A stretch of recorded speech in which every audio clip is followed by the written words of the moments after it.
pledge allegiance to the flag of the United States of America and to the republic for which it stands, one nation, under God, indivisible, with liberty and justice for all. Thank you, sir. Welcome, everyone, to the Tourism Development Council workshop for the Board of County Commissioners. We have a heavy agenda today so that everyone knows who will be speaking. It'll be 2 minutes today, and that's what we need to do to get through this today. We're going to start today with a presentation from the TDC Director, Peter Kranis, and sir, you're recognized. Okay, well, thank you very much, sir, and thank you to the board, to the county manager's office and the county attorney's office for attending today. We're going to deep dive into the marketing support program and also take a look back at some of our other grant programs from the prior year to kind of see where we've been and where we are today.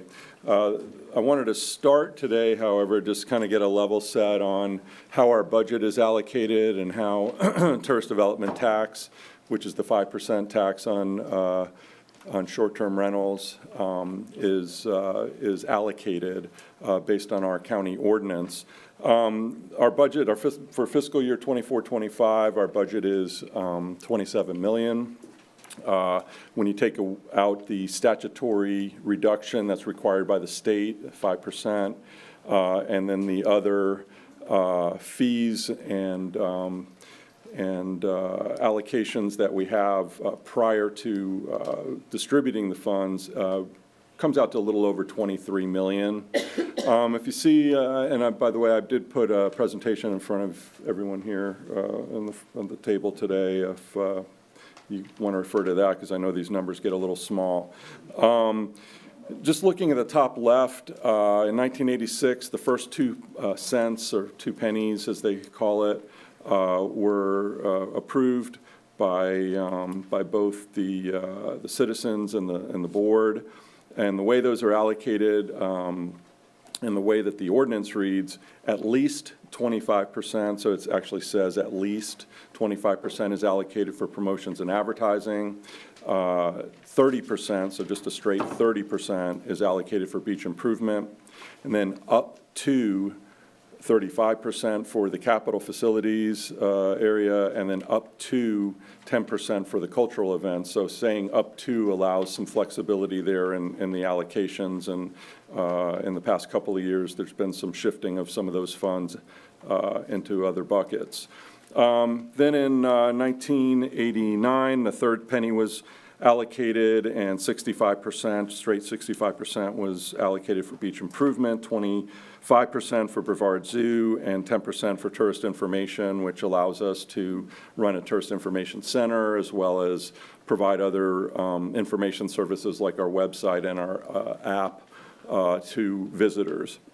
And then in 94, the fourth penny was instituted. Out of that, an allocation was set aside for the USSSA contract that we have, $350,000, but then all remaining funds are rolled into promotions and advertising. And then the fifth penny is 100% promotions and advertising. That was in 05. So looking down at the bottom, promotions advertising is just under 48.5%. Beach improvement, 25%, capital facilities, 14%, tourist information, 2%, cultural events, 4%, Brevard Zoo, 5%, and then the remaining $350,000 for the contract. So that's kind of how things get allocated from a TDT perspective. And looking back at our grant history, the tourism grants have been part of the office since '86.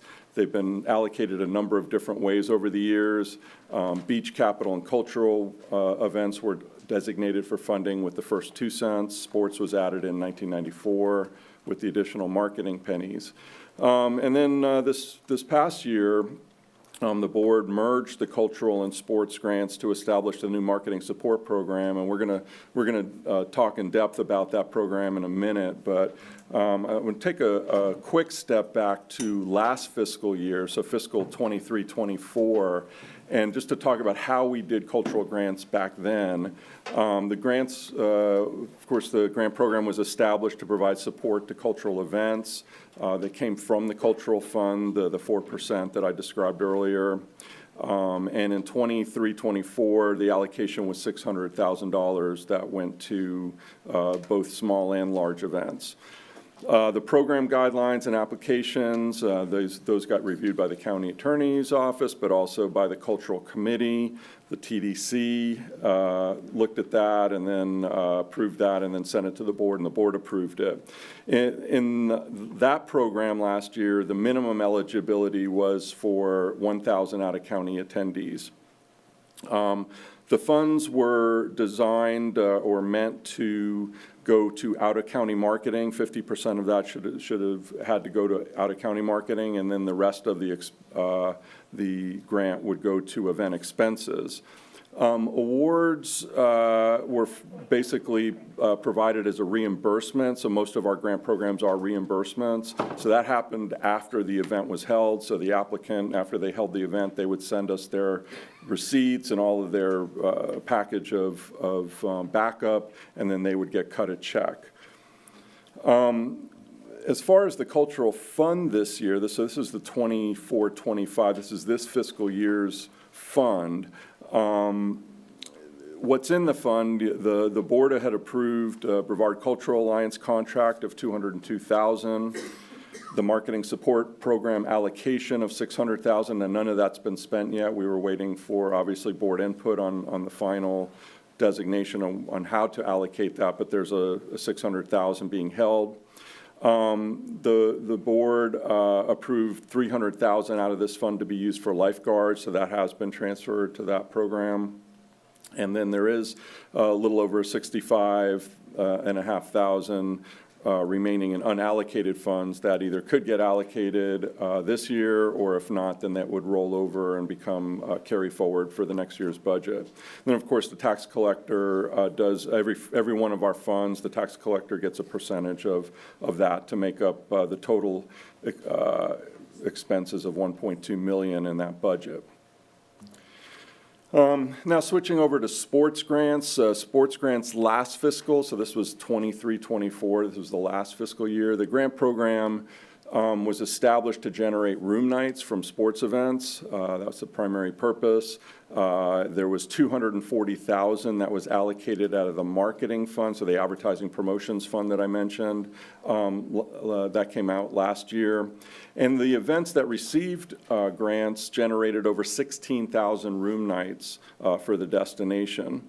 Again, the program guidelines and applications are always reviewed by the county attorney's office, by the sports committee of the TDC, and then ultimately approved by the TDC and then approved by the board.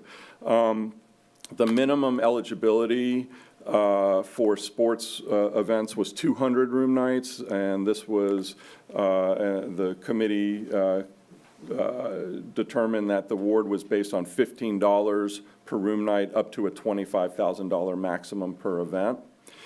Also, when we bring in events from outside the state, we're allowed to apply for grants at the Florida Sports Foundation, and we were able to get nearly $30,000 in grants from FSF for bringing in these events from outside the area. The funds that were provided to event organizers were designated for out-of-county marketing and also for other event expenses. And again, this was, just like most of our programs, a reimbursement program. So now, just talking a little bit about where we are today. So that was sort of the past and what we did last year. For this fiscal year, upon an initial recommendation from a commissioner's office, we developed the marketing support program, and it was ultimately approved by the TDC and the Board of County Commissioners. And what it did was it combined the cultural and sports events together. And then instead of awarding, or instead of writing a check on a reimbursement basis, we would be at areas and how many people are in a particular area, where they're from, at areas and how many people are in a particular area, where they're from, are they from out of the county, inside the county. So that helps us calculate this information. And they were able to get up to $50,000 in marketing support per event. Again, the marketing, as I mentioned, is done, it's out of county, it's done by our marketing team within our office. The event organizer doesn't receive a reimbursement directly. In the case of the sports events, they have to have over 200 rooms to qualify. And if the event met the qualifications, but they didn't require marketing support, so some events are invitationals where they invite a number of players or a number of teams to the event, and they have a built-in number of room nights, they could, according to the criteria, receive a paid sponsorship. Both the criteria and the budget were approved again by the TDC and the board, and the amount that was approved was $840,000. There were 44 events that were recommended by the TDC in this fiscal year, and that came to a total of $805,000, and we'll get into the list in a minute, but just to show you how that budget looks, this is the budget. On the next slide, cultural fund, $600,000 came from that. Advertising and promotions, $240,000, so that's what made up the $840,000. And then in the recommended list of events, TDC recommended $805,000 be awarded, and so there is $35,000 in that bucket that potentially could be utilized for anything else that the board might think of, or could then roll forward into a carry forward for next year. This is the next slide is the list of all of the recommended awards from the TDC. On the left side, you see the list of the cultural events. They start with the highest out-of-county attendance, and then the actual marketing support amount.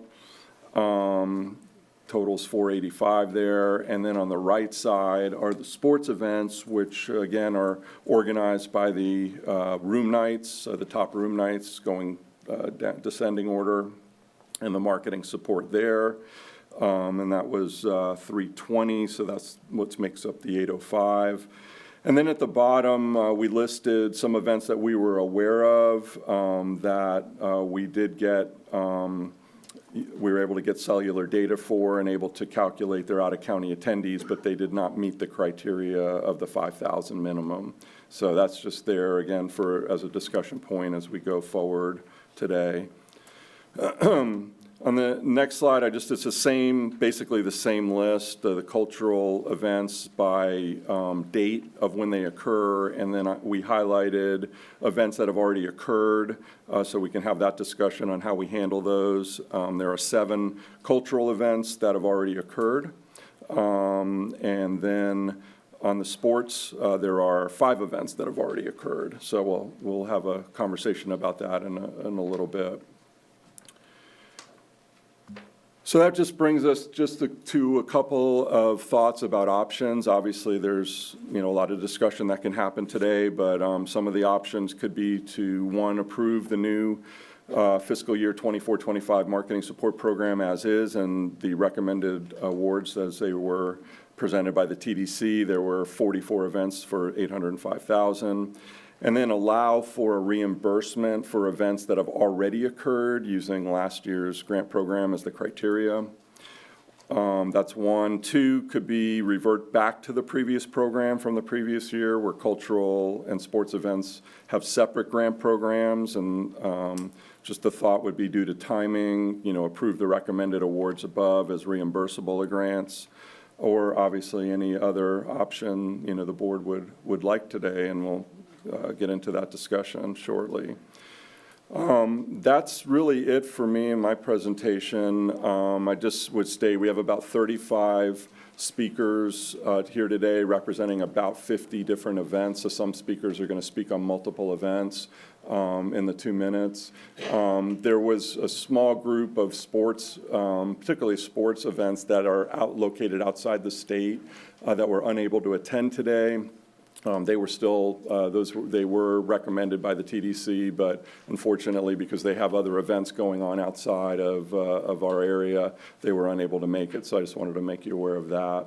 But I'm happy to take any questions at this point, or we can get into the conversation and then go from there.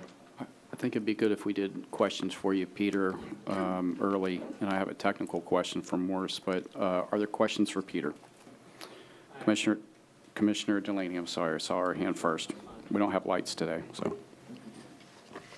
Thank you so much for this presentation. So that's something that I think is a benefit. The previous programs, some of the benefits were there were subcommittees of the TDC that reviewed those, so there was sort of another layer, if you will. With the new program, we would not need necessarily those subcommittees, so that could be looked at as a benefit too, for depending on your perspective on committees and whether you like them or not. But those are my main thoughts on that. There's probably some other things, but those are the high points. Thank you. You're welcome. Commissioner Goodson.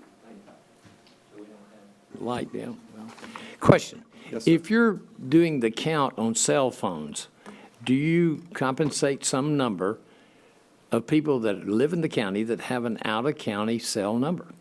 Yeah, so the way the tool works, and it's not, I will say, just like any software, it's not perfect. It's a very good tool. We've been working with it for a while now, and we did an analysis of a number of the different software options that are out there, and we think we have the best. But the way it works is if a cell phone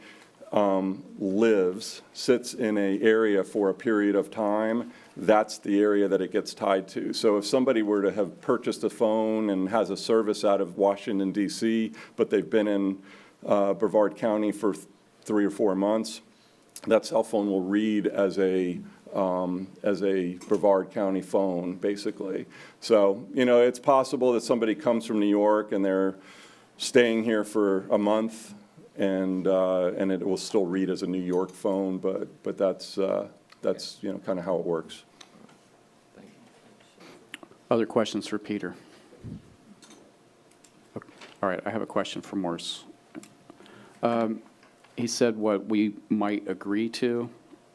Today, we can give direction to staff, but I think anything we agree to, we have to bring back to the Board of County Commissioners. Does that sound correct? Action. Yes. Okay, thank you.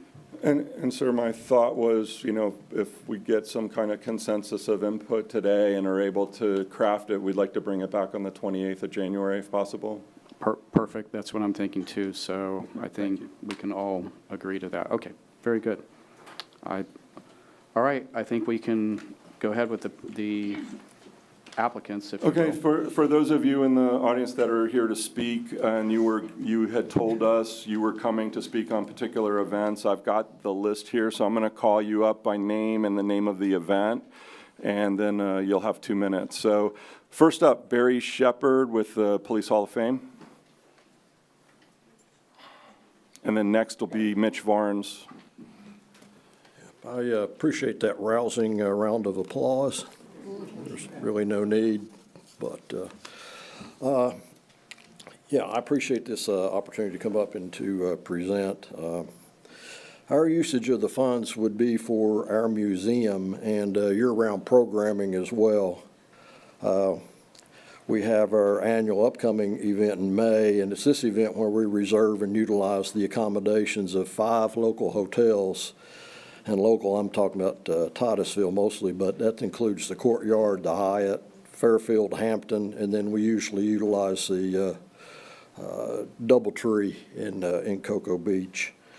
We have a couple of other large events that we're actually working on right now at this time. One of them is a Freedom Fest concert. We participated in a Freedom Fest concert last year in Ohio, and it brought out thousands of attendees over the weekend. Your ad dollars will actually allow us to tap into areas that we previously have not financially been able to tap into, which would include billboard, radio, additional bulk mailings, postcards, and email to our target audience. And our target audience is predominantly outside of Brevard County and mostly outside of the state of Florida. Well, all righty then. I'm sorry, sir, we have a lot of presenters today. Well, actually, I know that, but I just had like half a page and okay. Any questions? No, sir. Thank you. All right, appreciate it. Thank you. Or actually, I'm sorry, I didn't If I see could it. just say one thing, if you would like some more time, feel free to contact my office. I'd be happy to meet with you whenever. Thanks, Katie. Thank you. Okay. Thank you. Next up is Mitch Varnes, Beach and Boards Fest, Cocoa Beach Half Marathon, Florida Marathon, Cocoa Beach Triathlon, and the USA Beach Running. And by the way, there is a timer on the table there as you're speaking. Can I wait to start it? Good afternoon. Thanks, everybody, for having me. My name is Mitch Varnes. I'm a Satellite Beach resident. I was born in Brevard County and have my office in Melbourne, so I kind of have the county covered. As Peter said, we put on numerous sporting events, and I've been doing this for over 20 years in the county.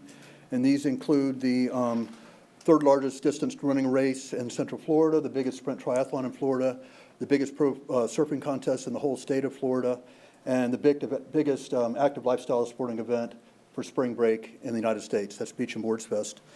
The tourism office has always been a critical and valued supporter of our events, and we rely on them and count on that support. The previous grant awarding system that was recently replaced worked out great for sporting events. Providing marketing might be good for one-off events or something like, just for an example, like Surfing Santa or an air show. But for sporting events where we're trying to attract niche participants, blanket marketing, radio and television just didn't work for us. So for that purpose, I'm recommending that we go back to the previous system, which did work. In my running events and races and triathlons, we quantify where people come from because we have that, we put that in there when they register for the race. And I go back at the tourism office and we can justify the room nights. Over the course of the 20 years I've been doing events here, we've actually brought in tens of thousands of room nights and many millions of dollars in economic impact to the county. So the hard cost of putting on events is something I'd like to have reinstituted. Costs have gone up significantly for events, whether it be police, barricade and coning, marketing even, and permitting have gone up significantly. So I'd like to go back where sporting events are reimbursed for a part of costs. And finally, I'm asking you that, that those of us who produced events in the fall that were allocated money and expected the money but didn't receive it, that respectfully we be reimbursed for the costs retroactively of what we spent. It's a big ask, but I think it's fair. So that said, thank you for your time today. Questions? Thank you, sir. Next up is Pete Mulhausen with the Brevard Ren Fair, and then following will be Hadassah Ateen.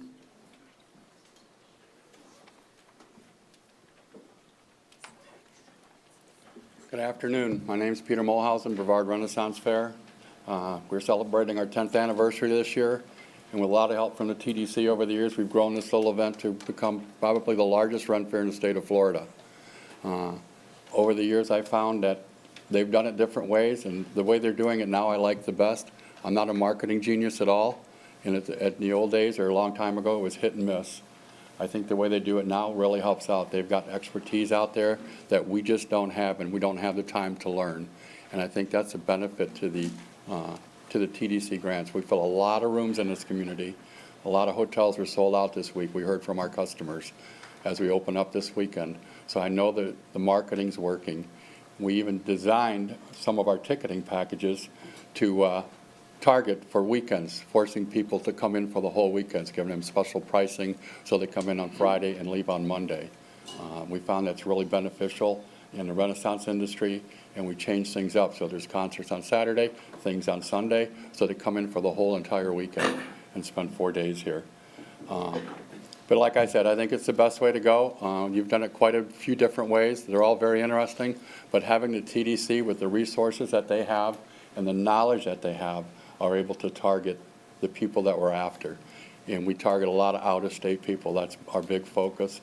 25 to 30% of the people that come to our fair are from out of state or out of county, actually, and a lot of them from out of state. So I think that's about all I have to say. I hope you get a chance to visit us. Tell them where you're going to be this year, Peter. We're going to be in Melbourne, 3190 New York Avenue. So brand new site, brand new buildings, a lot of work we put into that. So, All right. all right? All right. We wish you dry weather this Thank you, year. yeah. No mud. Although I think the Renaissance did have mud every meeting I've seen. All right. Next up is Hadassah Etienne with Brevard Symphony, and then next will be Laura Lee Walco. Hi, good afternoon. We're so grateful for the opportunity to be able to speak with you today, so thank you. My name's Hadassah. I'm the executive director for the Brevard Symphony Orchestra. The BSO is one of the oldest arts organizations in Brevard County. For the past 71 years, we've brought live orchestral music to patrons of all ages. This is through educational concerts, 5 signature concerts each year, and a new 3-concert pop series that targets a much younger generation from this county and other counties in the area. While we pride ourselves on being the only fully professional orchestra in Brevard County, we also aim to continue being a tourist destination for anybody traveling to the Space Coast. One of our largest annual events is our 4th of July concert. We do a fireworks show and a concert in Cocoa Riverfront Park. And that event, we also host a fundraiser where we have a barbecue. Of people who signed up for that fundraiser, we've seen an 8% increase in attendees that come from out of county just in the past year, and that's been increasing year to year. So as one of our biggest events, it's indicative of everything that we do, and that's very exciting. So over the course of our current 24-25 season, we've seen an increase in ticket sales using new digital marketing endeavors through the Keene Center's ticketing platform, Paciolan. That is one of our biggest new things that we've been doing. The marketing support program gives us a huge opportunity to continue doing that in this county and out of county to keep drawing in new people to our shows and our new series. We have a pre-existing reputation that we plan on harnessing for potential patrons outside of this county. Working with the Space Coast Office of Tourism poses a very exciting opportunity for us to unify our efforts and ensure cohesive branding and marketing and messages that go to out-of-county travelers. Thank you so much. Thank you. Laura Lee Walco with Cape Canaveral Lighthouse, and next up is Daniel Waite. Good afternoon, everyone. Again, my name's Laura Lee Walco, and I am the Marketing Committee Chair for the Cape Canaveral Lighthouse Foundation. For those of you that don't know, the Cape Canaveral Lighthouse has been in Brevard County since 1868. Its beacon illuminating the Florida coastline is both a navigational aid and a symbol of the region's pioneering spirit. It holds an esteemed place in the history of the Space Coast, serving not only as a vital guide for maritime travel, but also as a testament to the early settlement of Florida. Over the years, the Lighthouse has played a significant role in the development of the United States space program and is among the county's first tourist attractions. In the past year, we welcomed approximately 18,000 visitors to the Lighthouse, with nearly half of them coming from outside Brevard County. 2 years ago, we had 6,000 out-of-county visitors, so it shows you our growth. Our diverse visitors range from tourists to school groups, with each group representing valuable opportunity to educate both locals and tourists about the rich history of Brevard County and its promising future. The positive feedback and reviews we consistently receive affirm that the Lighthouse is not only a cherished local landmark, but also a sought-after destination for travelers from across the nation. We really appreciate the TDC grant that we've received in the past. It allowed us to conduct out-of-county marketing last year for the first time, and it was a significant impact to our visibility. It certainly enhanced everything we did. But now we're looking forward to participate in the new TDC grant, marketing grant. Us, as all small nonprofits, need that kind of support. You know, I can only do so much. I'm a volunteer. I have other life. So we really appreciate that. And if you don't know, we actually work with the TDC, the U.S. Space Force, and the U.S. Coast Guard to manage the Lighthouse. So our committee actually works to maintain it and keep it functional.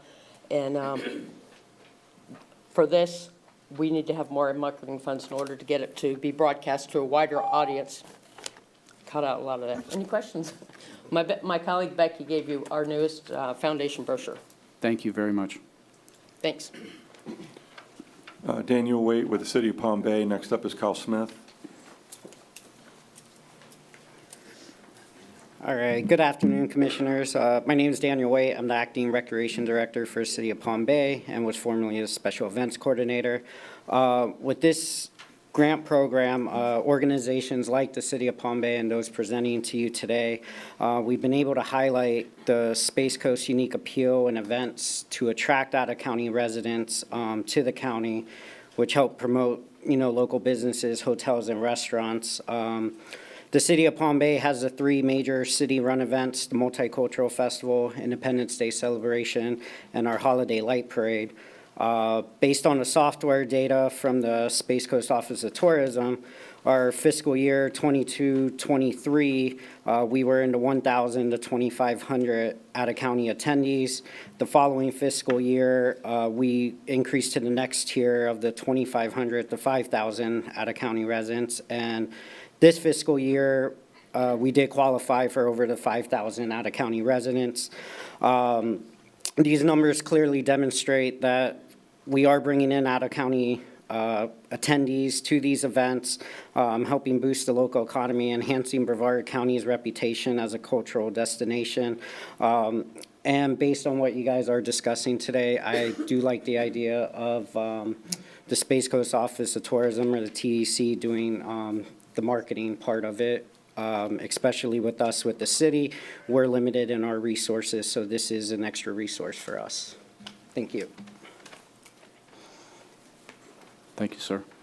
Next up is Kyle Smith with the Cocoa Beach Air Show, and then Ken Wells.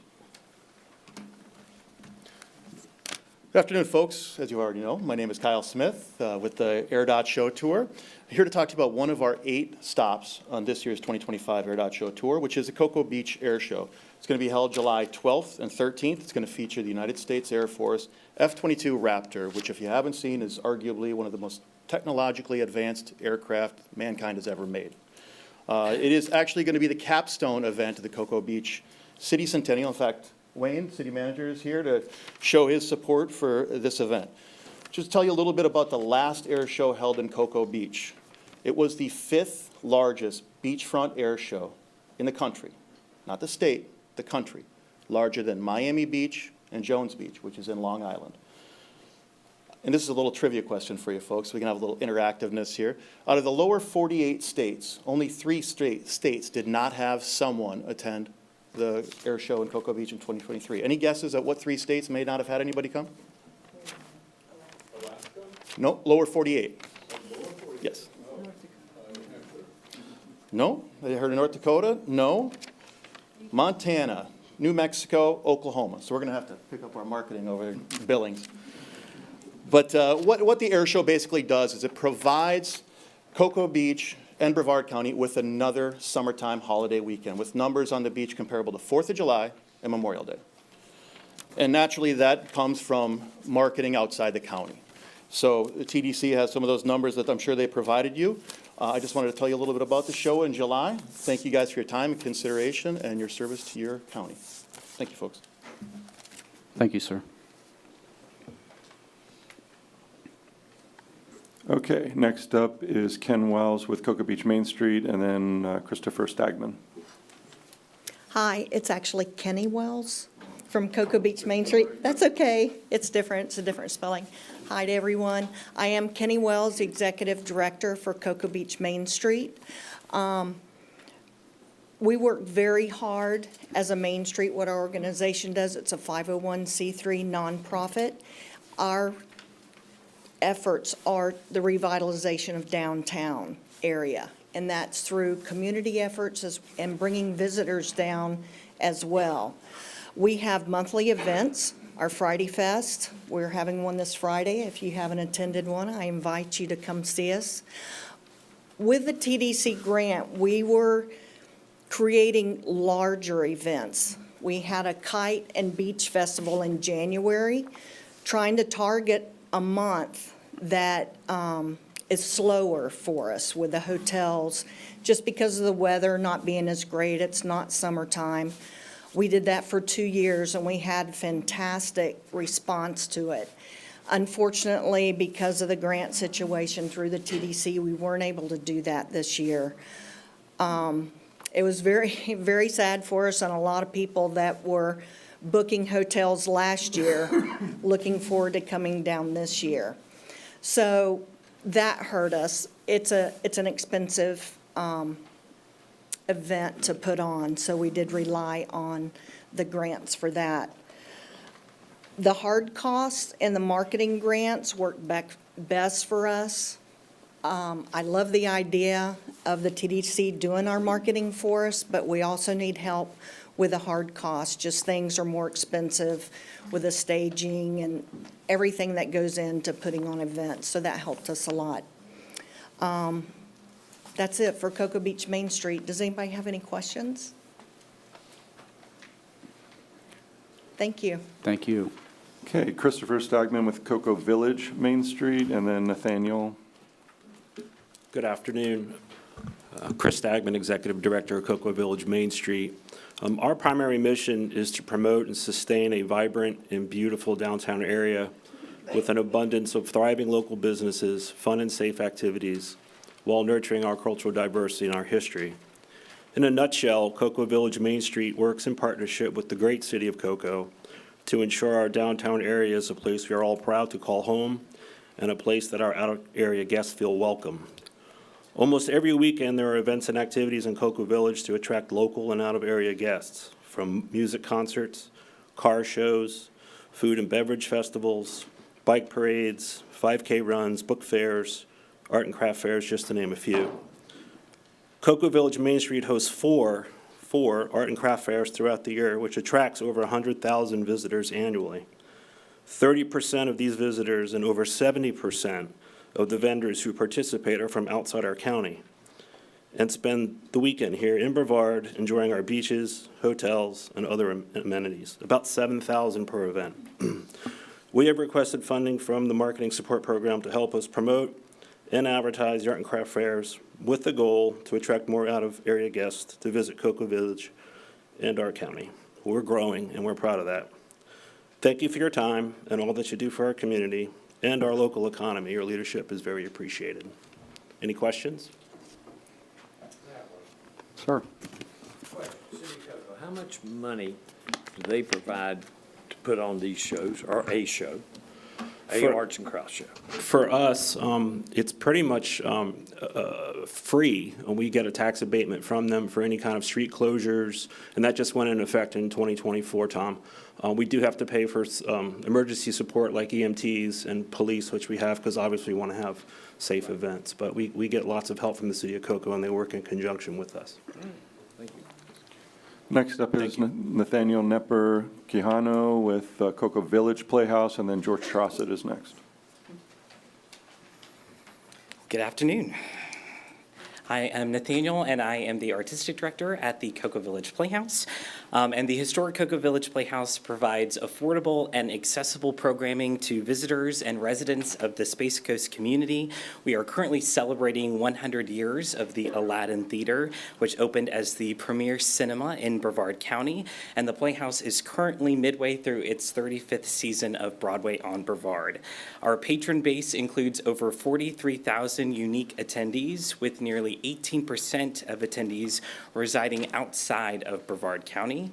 Although we're halfway through our season, the Playhouse has noticed an increase in out-of-county attendees by nearly 3.7% compared to the season in the prior year. This is due in part to funding initiatives like the CMI program offered through the TDC, which afforded us the opportunity to expand our outreach in Central and West Orlando by purchasing digital billboards throughout high-traffic areas. A core program of the theater is our Stars of Tomorrow Youth Program, which has grown from 8 students in 1992 to over 223 students this year. And the Playhouse continues its outreach through the county, enriching the well-being of the Space Coast through partnerships with Brevard County schools like Edgewood Junior Senior and Cocoa High, as well as local elementary schools. And we feature over 120 performances each year, and the Playhouse continues to attract visitors to the area and contribute to the viability of Brevard County as a premier travel destination, in addition to being an ideal place to live. So thank you so much for your time. I appreciate it. Any questions? Thank you. Thank you.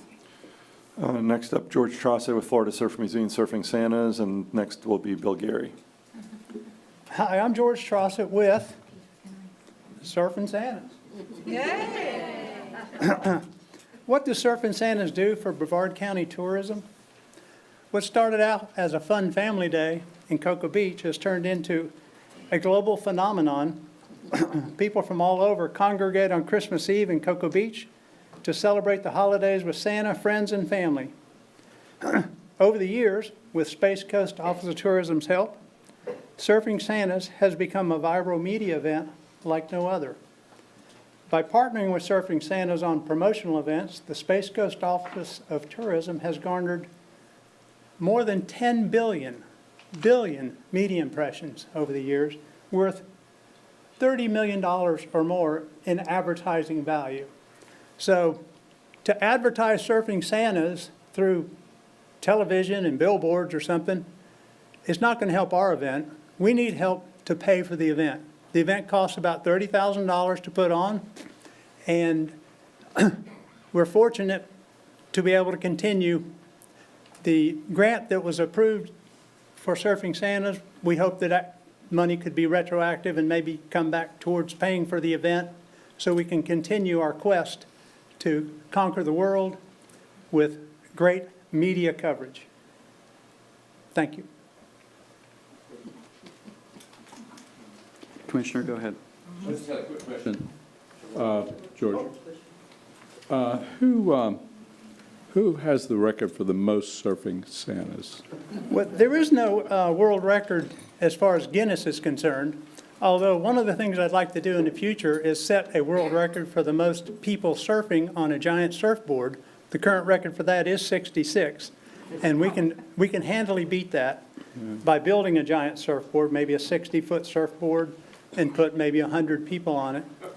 But Guinness won't recognize the most Surfing Santas. They'll recognize the most Santas, or they'll recognize the most people dressed as Santa, or the most people on a surfboard, but they won't recognize surfing and Santas. It's one or the other. Bah humbug. Yeah, we've tried. There's always a Grinch. Do they not recognize the oldest surfing Santa? They don't have that as a category? I don't know, John, are you older than I? We're close. Commissioner Goodson had a question. You put 66 people on a surfboard in Cocoa Beach during the winter. Is that with margaritas or without? No, might be some gummies involved. I don't know, but it ain't easy. Sir, thank you for coming today. All right, thank you. Thank you. Next up is Bill Geary with the Moore Center, and next will be Doug Lebo.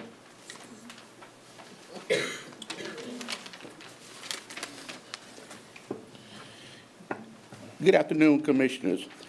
I'm William Gary, Bill Gary, and I serve as president of the Harriette and Harriette B. Moore Cultural Complex Board of Directors. Thank you for this opportunity to address you today. I'm here to ask you for your support of the Office of Tourism grant funding recommendations. As you know, we have done a tremendous job hosting events and programs to bring awareness of the history of Harriette and Harriette Moore that attract many, many visitors to the Moore Cultural Center and Museum. This has established the Moore Cultural Center and Museum as the epicenter of civil rights in the Central Florida region. Last year alone, we had over 17,000 visitors attending various events as well as tours of the site. About half of these visitors were from out of town, including about 10% from foreign countries. These visitors contributed to the economy of the area, including visiting restaurants, stores, and hotel stays. With a 2025 lineup of 5 major events, the Marketing Support Grant will help us to continue to market the Moore Cultural Center and Museum. Thank you very much. Thank you, sir. Next is Doug Lebo with the Henegar Center, and then Ashley Dillow. Good afternoon. My name is Doug Lebo. I'm president of the Henegar Center in downtown Melbourne. We're a nonprofit performing arts organization that owns and operates the historic 1919 Melbourne School building.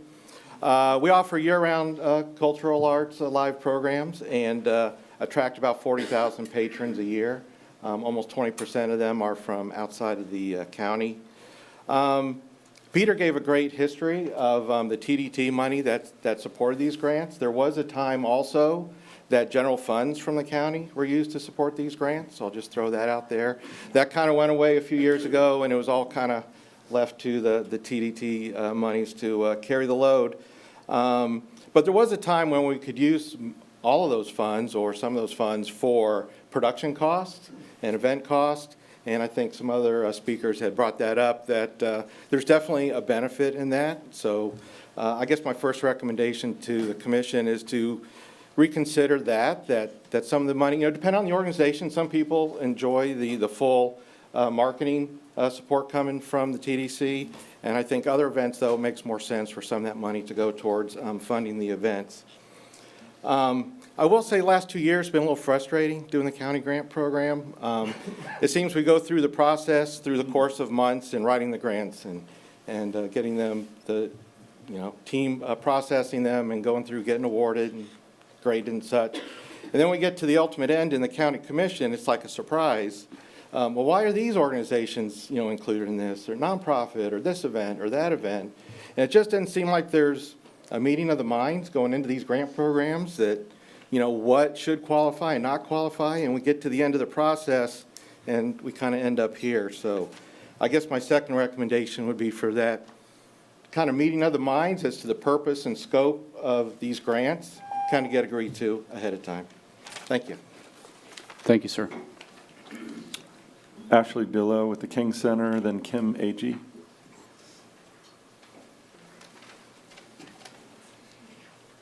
Good afternoon. For 37 years, the King Center has been a cultural and economic cornerstone for Brevard County. We serve as the only live entertainment venue with the ability to bring in national touring productions within over 50 miles. I'm proud to share with everyone in the room that you're among the first to hear the King Center has once again been listed in the top 200 venues worldwide by Pollstar.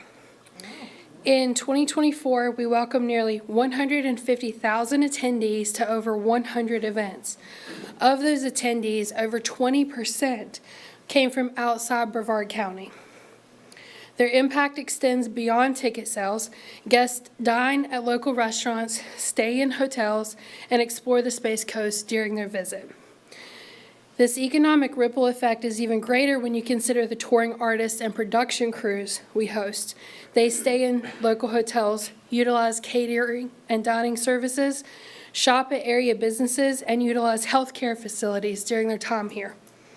These direct contributions underscore the King Center's role as a driver of local economic growth and tourism. Last year, we utilized $10,000 of the total $25,000 to launch targeted digital campaigns aimed at out-of-county audiences. These campaigns directly netted over $200,000 in ticket sales, generating not only significant revenue, but also increased awareness of Brevard County as a destination. Our success in reaching new audiences helps us compete with larger markets like Orlando, enabling us to continue to attract nationally recognized artists and productions that enhance the area's cultural appeal. In closing, I urge you to consider the tangible benefits the King Center delivers to Brevard County. Your support not only enhances our ability to attract visitors, but also ensures that the Space Coast remains a premier destination for arts, culture, and tourism. Thank you. I have a quick question for you. Yeah. I think the college, if I remember, has sort of farmed out the King Center, so so you're a promoter for the King Center and you run and maintain it? Is that the way I remember it? Great question. Okay. So the King Center is actually a couple of different entities in one venue. Eastern Florida owns the facilities. The King Center Board of Directors is the listed operator, owner of the King Center, and then all of the employees within the King Center are ASM employees. So we're contracted out just as the employees. Yes. Okay. I took a tour and when I became a new commissioner, Yeah. and they explained that to me. So Yeah. anytime any one of you want to take that tour, I think good. Commissioner Altman. I know y'all do some impressive marketing yourselves. Mhm. Do you have an in-house marketing staff, or do you use a marketing firm? A little bit of both, actually. So I'm the director of marketing. I have a marketing coordinator and another marketing manager. We're the three that do the majority of that. Our shows also do some of their own marketing, and then we utilize a digital team through our ticketing system that places our Meta and Google search ads for us. So you have a lot of marketing. We do. Do you think the marketing grant helps you, or would it be better to be able to spend that money on other needs? I think the marketing grant helps us in promoting the King Center as a whole. We don't have budget for general King Center support. Our individual show budget goes towards promoting Jerry Seinfeld, not King Center or the Space Coast. I also think that whether the Department of Tourism did the advertising or the King Center, it's a help just for the general area. Okay, good, thank you. Yes. That's a good question, Commissioner. I appreciate that. Thank you very much.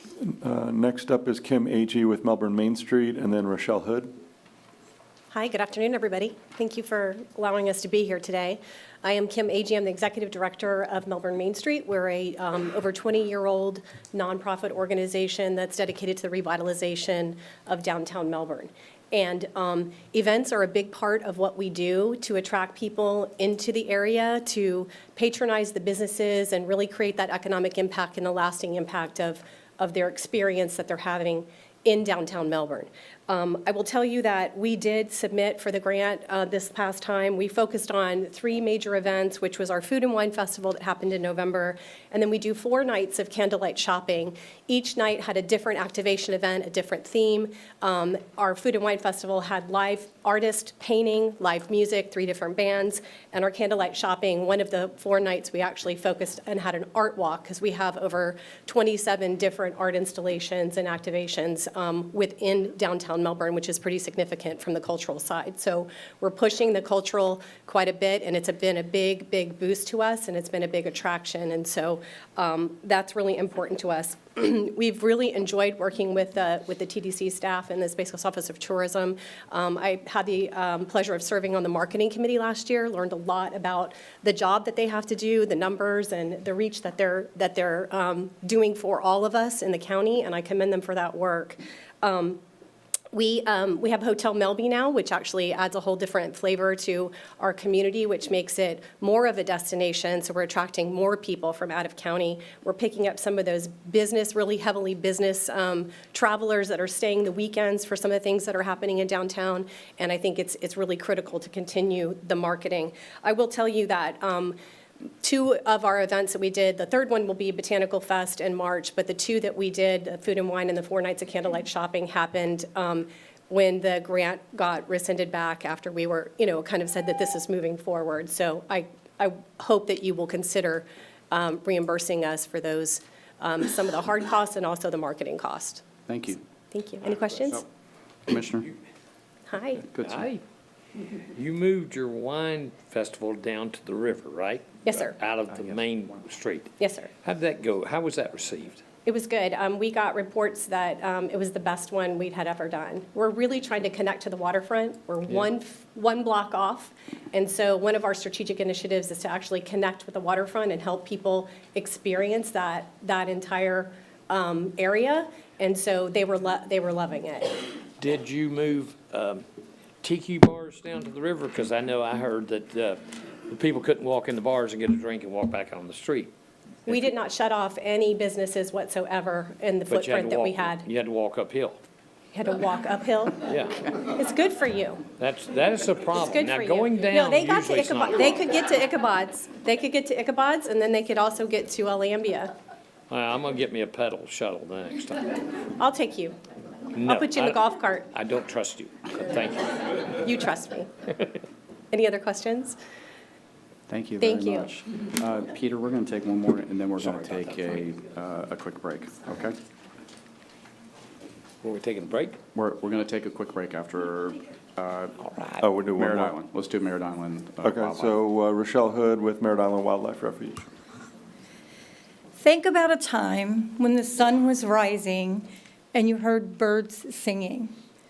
Consider a moment when you walked outside, the sun was setting, and you, here in Florida, in the Space Coast, saw sandhill cranes flying. I am Rochelle Hood. I'm the Executive Director for the Merritt Island Wildlife Association. We are the nonprofit friends group for the Merritt Island National Wildlife Refuge. We enable the mission of protecting wildlife and conserving habitat. Last year, we had over 2 million people come to the refuge. We support the 144,000 acres around the Kennedy Space Center. People come for archery. They come for kayak tours. They come for the place in the world where the second most dominant bioluminescence occurs here in Brevard County. They look for dolphins. They wonder about the marvel of a manatee. A young boy, a young girl, for the first time in their life, catches a fish. This is the stage that we provide, and we provide that every day, 365 days a year. We are public lands.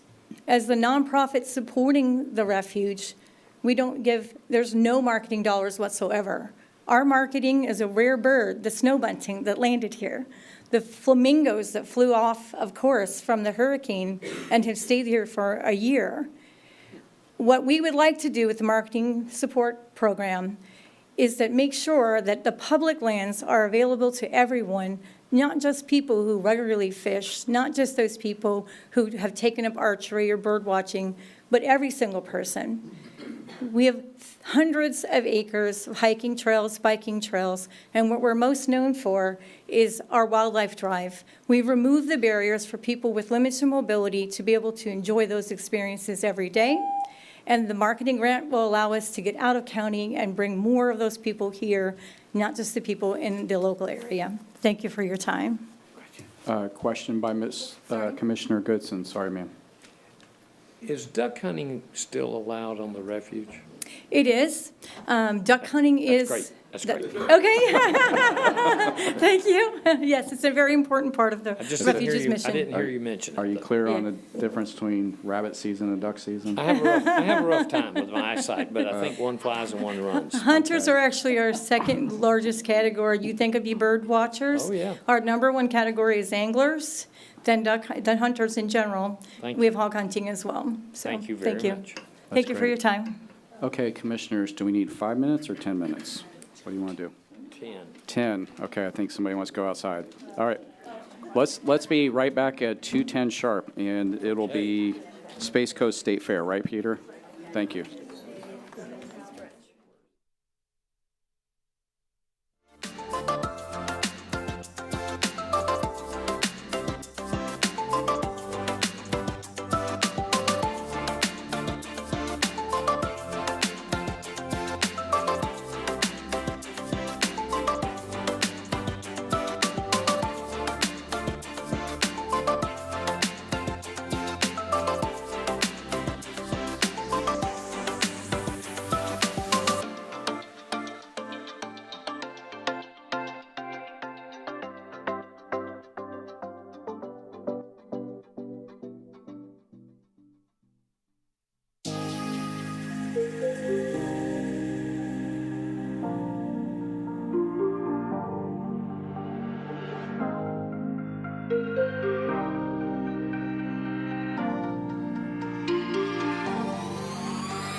and then Aaron Collins.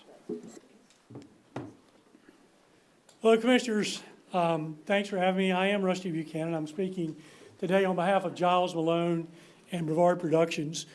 They have been working hand in hand with all of us in the sports world to try to make this a sports destination, sports mecca.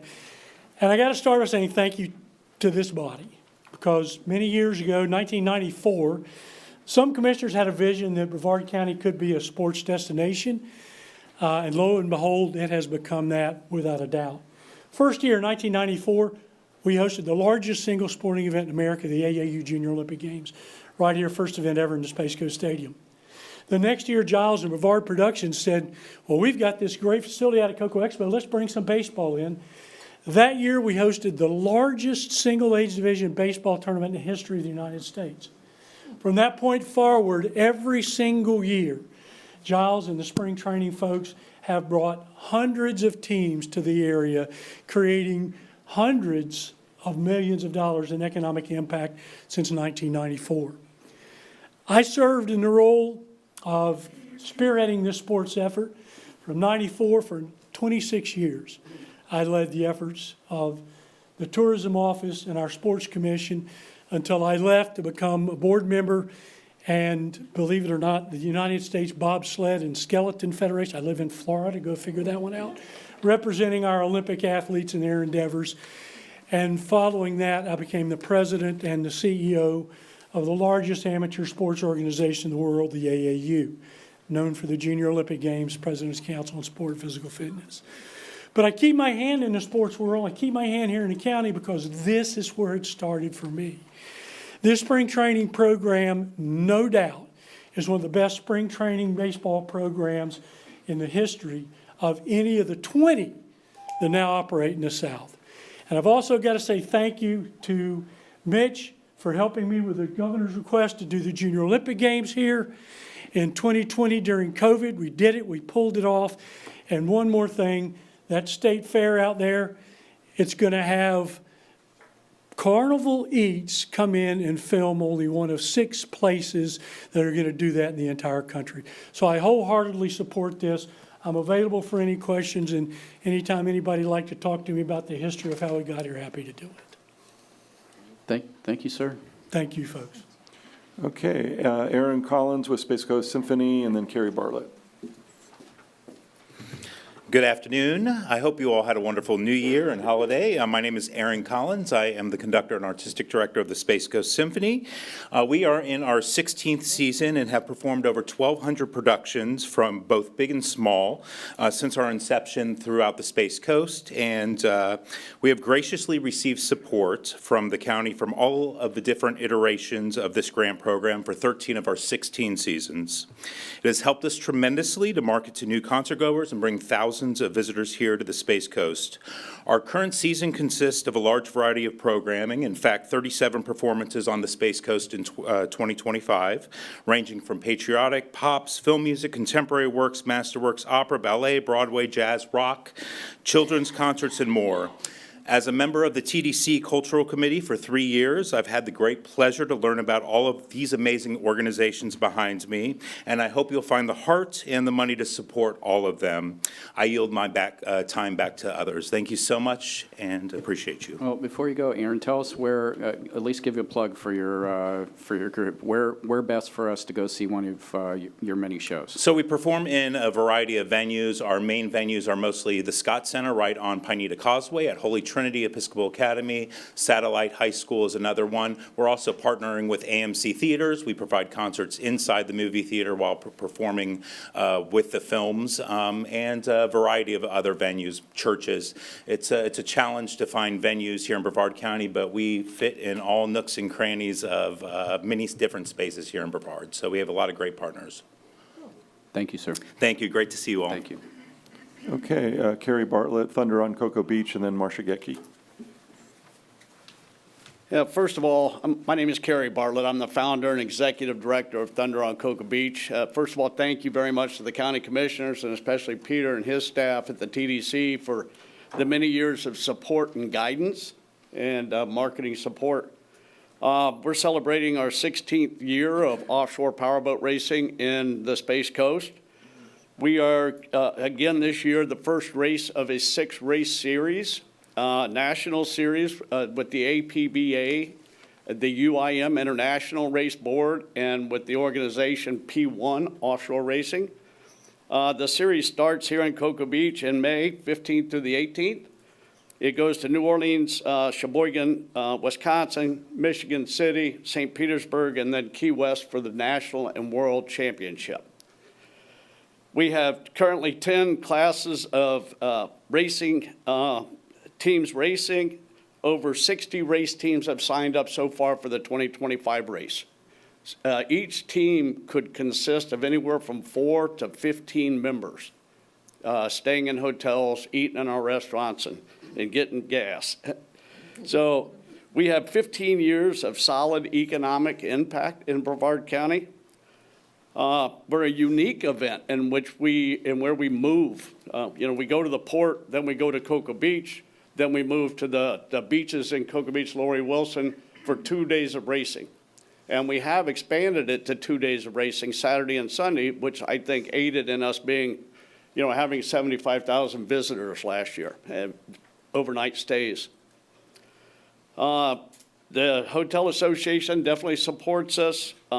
We've also given over $50,000 in 15 years to local charities, including our current charity, which is Freedom Fighters. And the last, not least, is our TV show, which is airing on CBS Sports and MAV TV, over 1 million views.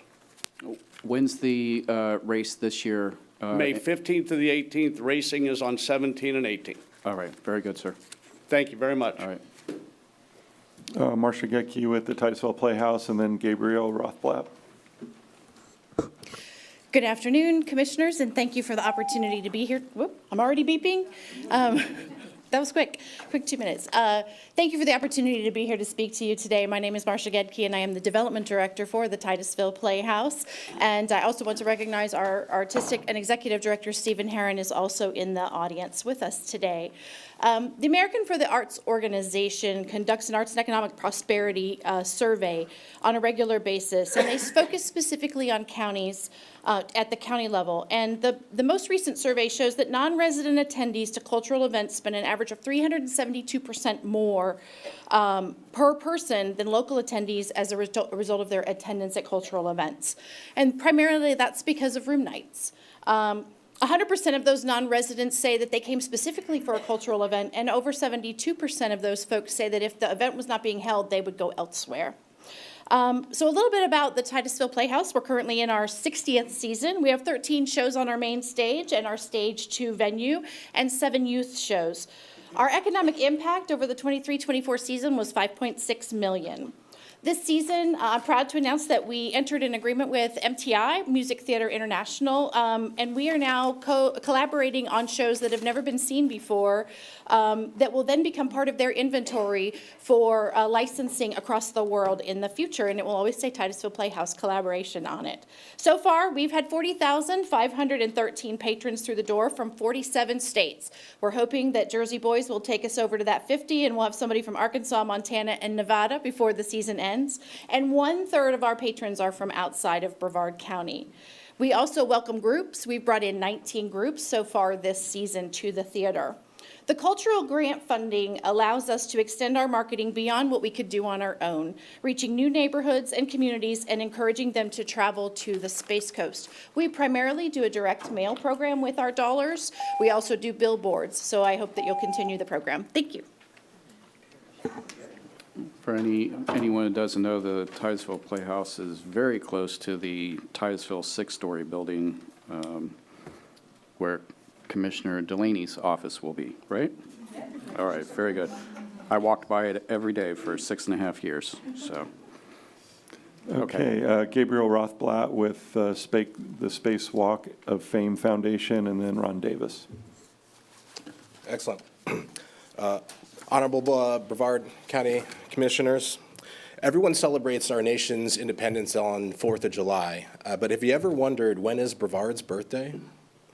Founded by law in 1855, Brevard County truly came to life when the space program was settled here. Yet unlike the other locations, Palmdale, California, evidenced by this morning's successful Blue Origin New Glenn launch, no one mission defines our relation to the space industry. This is why the patron saint of the Space Coast, Robert Osband, a citizen advocate who became an international icon, fought for the creation of the 321 area code as our unique identifier and established Brevard County as the Space Coast. As executive director of the U.S. Space Walk of Fame Foundation, Incorporated, I not only oversee the American Space Museum in Titusville, and its year-round programming, such as our bilingual STEM classes and the Shuttle Fest on April 12th. But we also work with partnership in City of Titusville, Brevard County Parks and Recs to develop and maintain monuments to the chapters of American space history.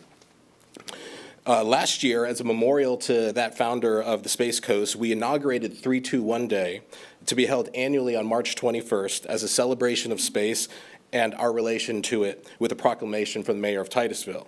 This year, we're returning to the birthplace of Brevard County to celebrate our unique place in space and are inviting the Board of County Commissioners to adopt and support March 21st as Brevard's birthday, henceforth in perpetuity.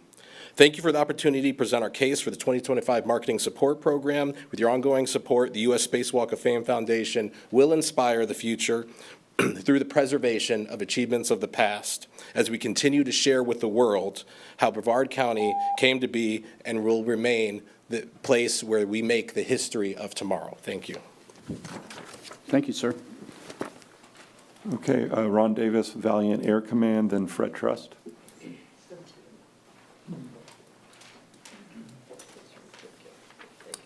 Good afternoon. I'm Ron Davis. I am the grants manager for the Valiant Air Command Warbird Museum, and I've been a volunteer there for about 17 years, and I'm an aviation guy. We've been part of the community since 1977, nonprofit, 501c3 certified. We're supported by about 800 permanent members and 38,000 volunteer hours a year. And that's the rock solid heart of our organization, are our volunteers, and why we're so proud of it. We had about 30,000 people at the museum last year, paid, and another 5 at special events. And that's one of the things we are really excited about. We are becoming a venue for special events, particularly industrial and aerospace in the northern part of the county. And most of you are aware, we will soon commission our new event center, 15,000 square foot, climate-controlled event center. Our marketing is heavily influenced or dependent on social media. We look forward to your expertise, Peter, and you're sharing more with the idea how to make it effective, how to get feedback, how to point our marketing at a likely demographic. People who love airplanes, people who love coming to Florida, people who don't like Orlando very much but want to see something else.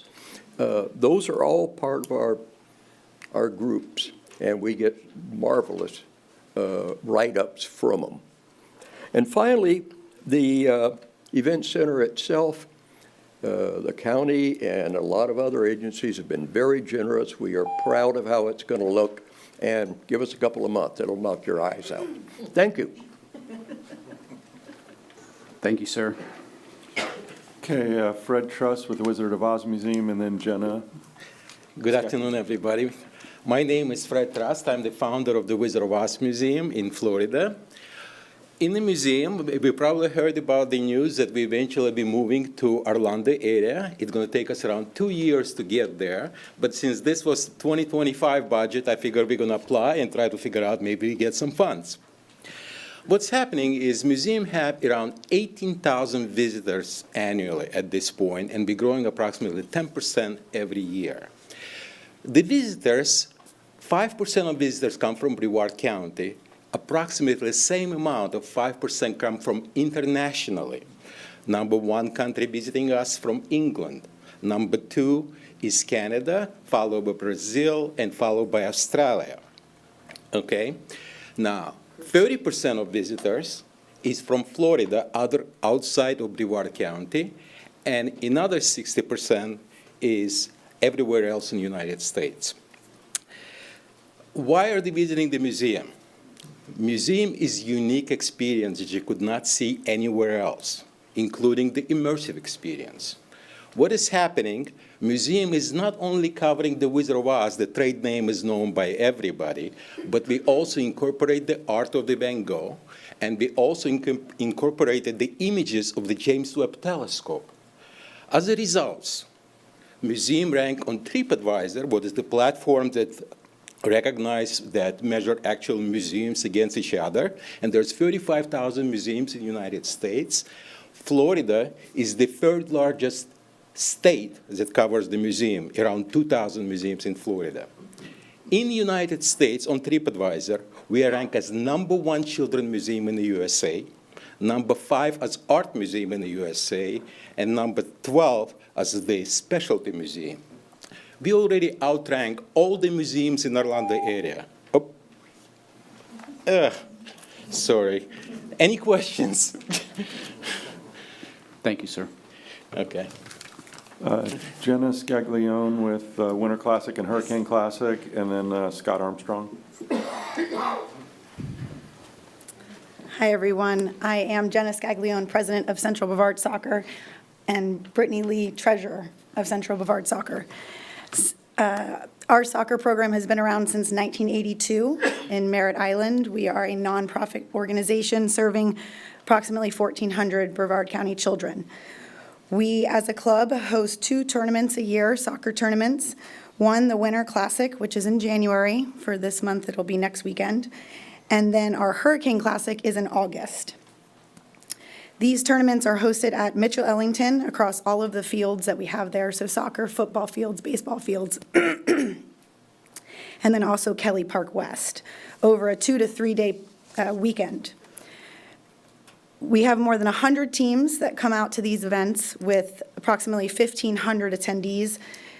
60% of those are out-of-county teams, so they're traveling there. We look to put approximately 700 attendees in hotels around our area, so a minimum of 2 hotel nights. Typically, they typically go to the port, so Radisson, the Country Inn and Suites, and just other Port Canaveral hotels, also the Cape Coast Crossing, which is in Merritt Island. Now I'm going to pass it to Brittany just to quickly run through how we use some of these funds from the TDC. Our organization is volunteer-run. We are small but mighty. So we use a lot to do like different marketing online. Also for PR people, for an artist to create the ads, things like that, which we do in-house as much as we can. But in order to grow the event, we will need to be able to do more. And the event has grown a little bit every single time we've had it. So That's where a lot of our funds are from. Any questions? Thank you very much. thank you. Okay, Scott Armstrong with the Florida Cup Juniors, Space Coast Clash Soccer, Florida Cup, and Space Coast Cup. Hi, guys. I appreciate the opportunity to come up and explain our need. I'm Scott Armstrong. I'm Executive Director at Space Coast United. We're a non-profit largest sports organisation in Brevard County. We currently have about 3,750 kids. Our program runs from 2-year-olds up to 50-year-olds. We also have an adult league. We currently run 4 tournaments.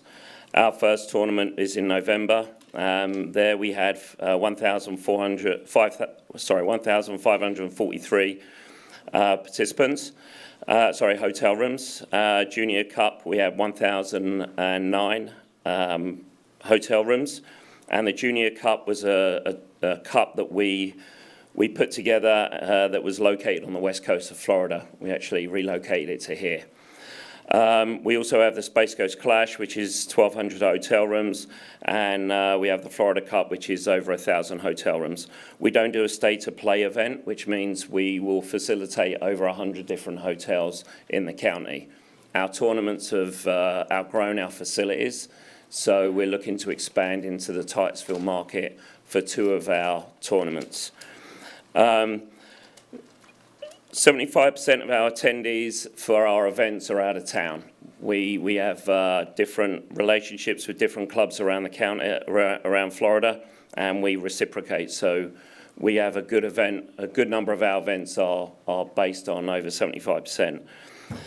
We provide, from these events, we give out about $60,000 in scholarships a year to underprivileged kids or kids who require free lunches from Brevard County. We have a need at this point of $65,000 to $70,000. So we really appreciate the funds that you actually provide us for that. And that's where the majority of our events, event funds come from. We do have a marketing company that we work with, and some of our, we currently pay that out of our registration fees. We are going to be hosting 2 new events over the next year, and that's with the Adult League events. We appreciate everything you do for us, and hopefully we can continue with you. It's okay, Scott. We were going to give you more time because you have multiple events.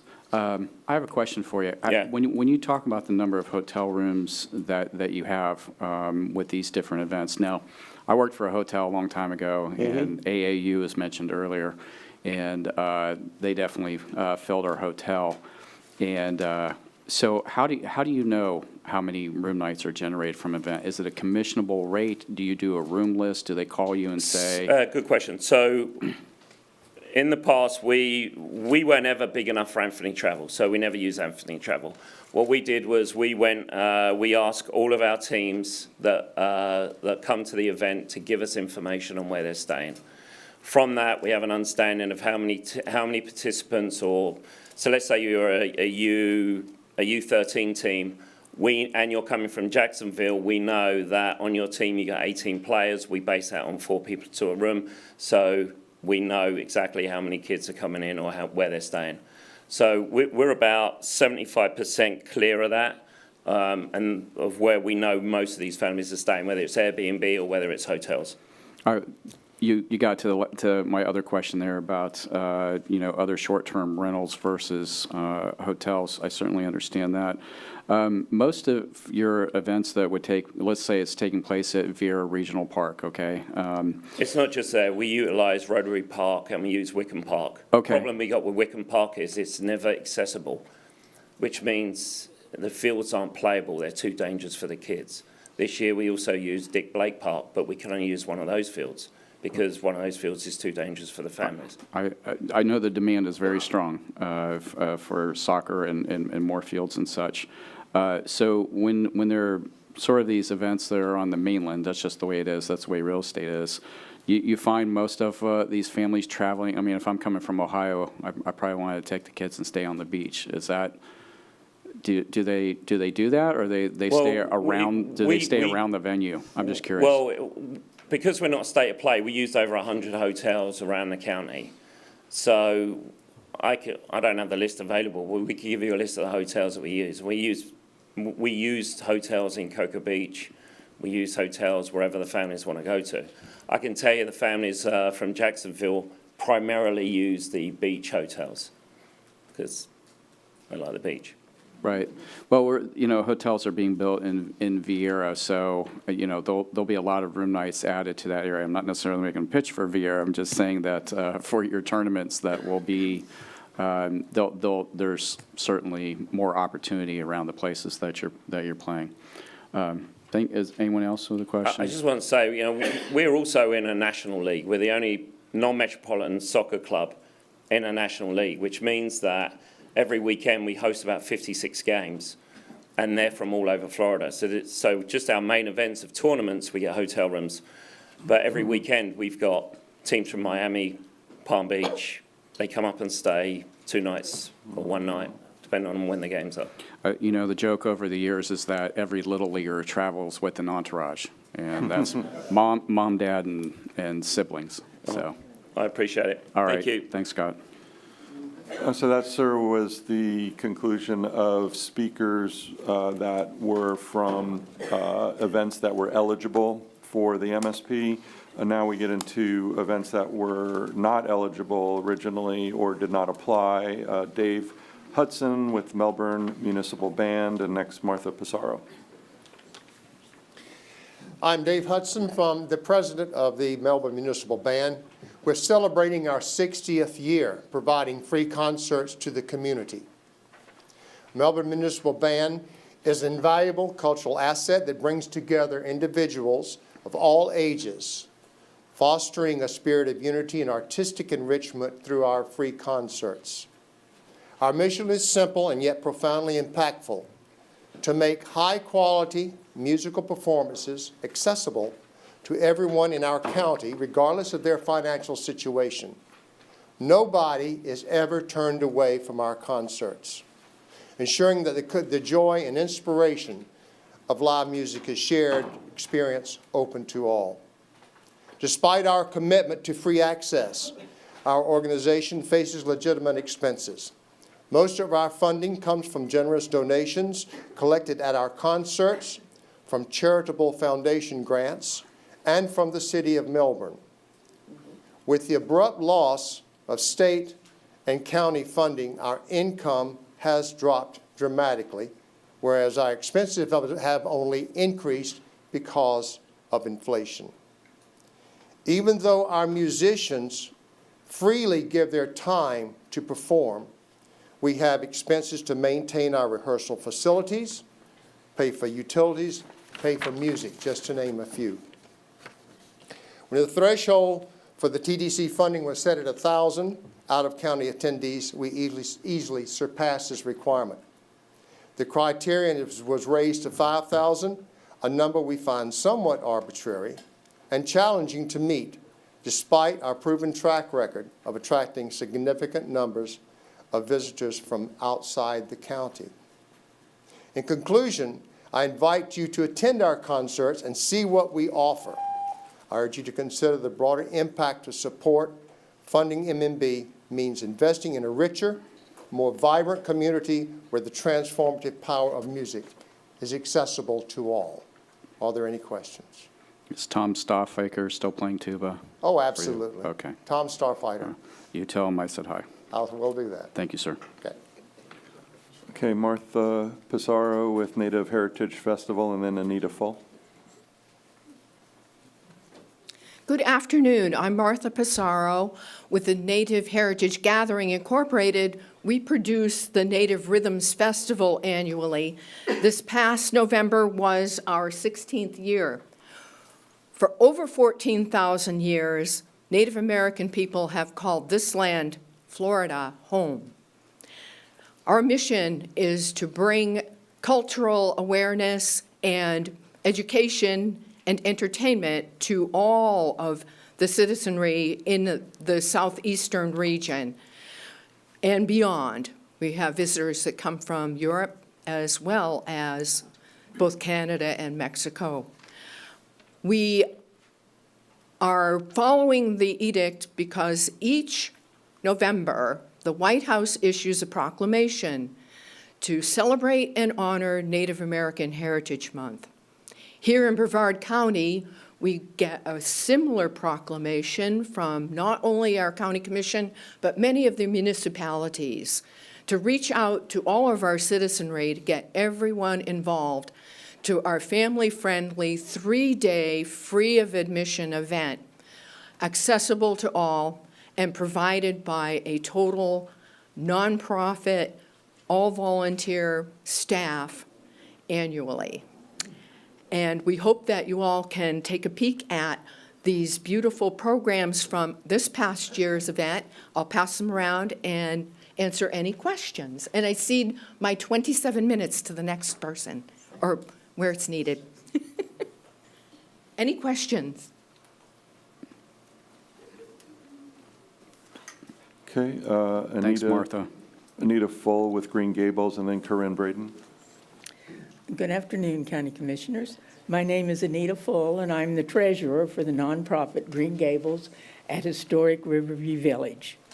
Green Gables is an historic home built in 1896. Our home is celebrating 129 years as part of this community. It's located in Melbourne on almost an acre and a half of green space on the banks of the Indian River. Our nonprofit purchased the home in June of '23 with the help of the community and a matching grant from the state of Florida. Our mission is to preserve and restore this historical landmark as a living history museum and a center for community engagement. We truly strive to be Melbourne's bridge to the past. We received a cultural support grant for the fiscal year 2021. These funds helped us to create an online presence and allowed us to reach much further into the community and surrounding areas. In 21-22, we did not apply for the grant because we could not meet the visitor requirement. In 22-23, we were approved for the grant, but it was denied as we did not have enough out-of-county visitors. We received the 23-24 grant and used the $15,000 for out-of-county advertising and other marketing and material supplies. Green Gables did not apply for the 24-25 grant because we could not meet the out-of-county visitor requirement. And just because our visitor demographics are not large enough to to qualify for the current grant, it does not mean we're not an important part of Brevard County's tourism industry.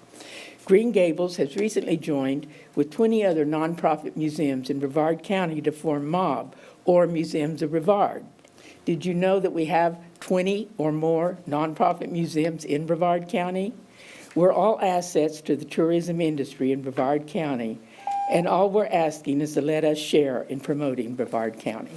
Do you have a gala event there each year? I've We been have a couple of times. We have When a is gala that? event coming up the end of February, February 28th. February 28th. Yes, It was and you're kind all of- invited. We'd love to have you join us. It was, the food was good. Who did the food for you last time? Last time, it's done by Grand Manor, Okay. actually. Okay, and now And, you also have, I've been there before, you wouldn't guess this there, but you have a real nice motorcycle show. So for Yes, folks we that do. like That's coming vintage up. motor, when is We have a that? car show coming up in March, and we have a motorcycle show, antique motorcycle show in April. All right, I'll look for it. So, That's been a really good one. We have multiple events like that, so Okay. join us. Check Yes. our website. Okay, will do. Thank you. Okay, Corinne Braden with Field Manor, then Steve Izzo. Hi, good afternoon. My name is Corinne Braden, and I am the site director for Field Manor, an historic 19th century homestead museum and venue here in Brevard County, located on Merritt Island. I am also honored to be the current president of the Museums of Brevard. As Anita was saying, we are 20 nonprofit museums located here in Brevard County, and actually many of our members are here today. Field Manor's mission is to preserve the field's 45-acre homestead for the purpose of educating visitors and state. We were awarded the cultural support grant for 22-23 and also 23 and 24.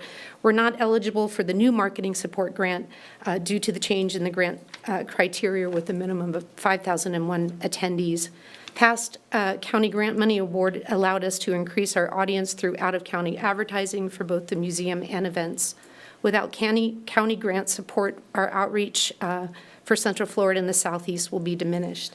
We appreciate your time and would appreciate future funding for Field Manor and other worthy historical activities. Reinstating the previous grant criteria will continue the partnerships with Brevard County and help Field Manor locals and visitors. Thank you. Any questions? Commissioner Delaney. Yes. I was just wondering, because this has been brought up a couple times now, if you could tell me how many out-of-town participants did you have, or visitors did you have before? I think our probably maximum would be about 1,600.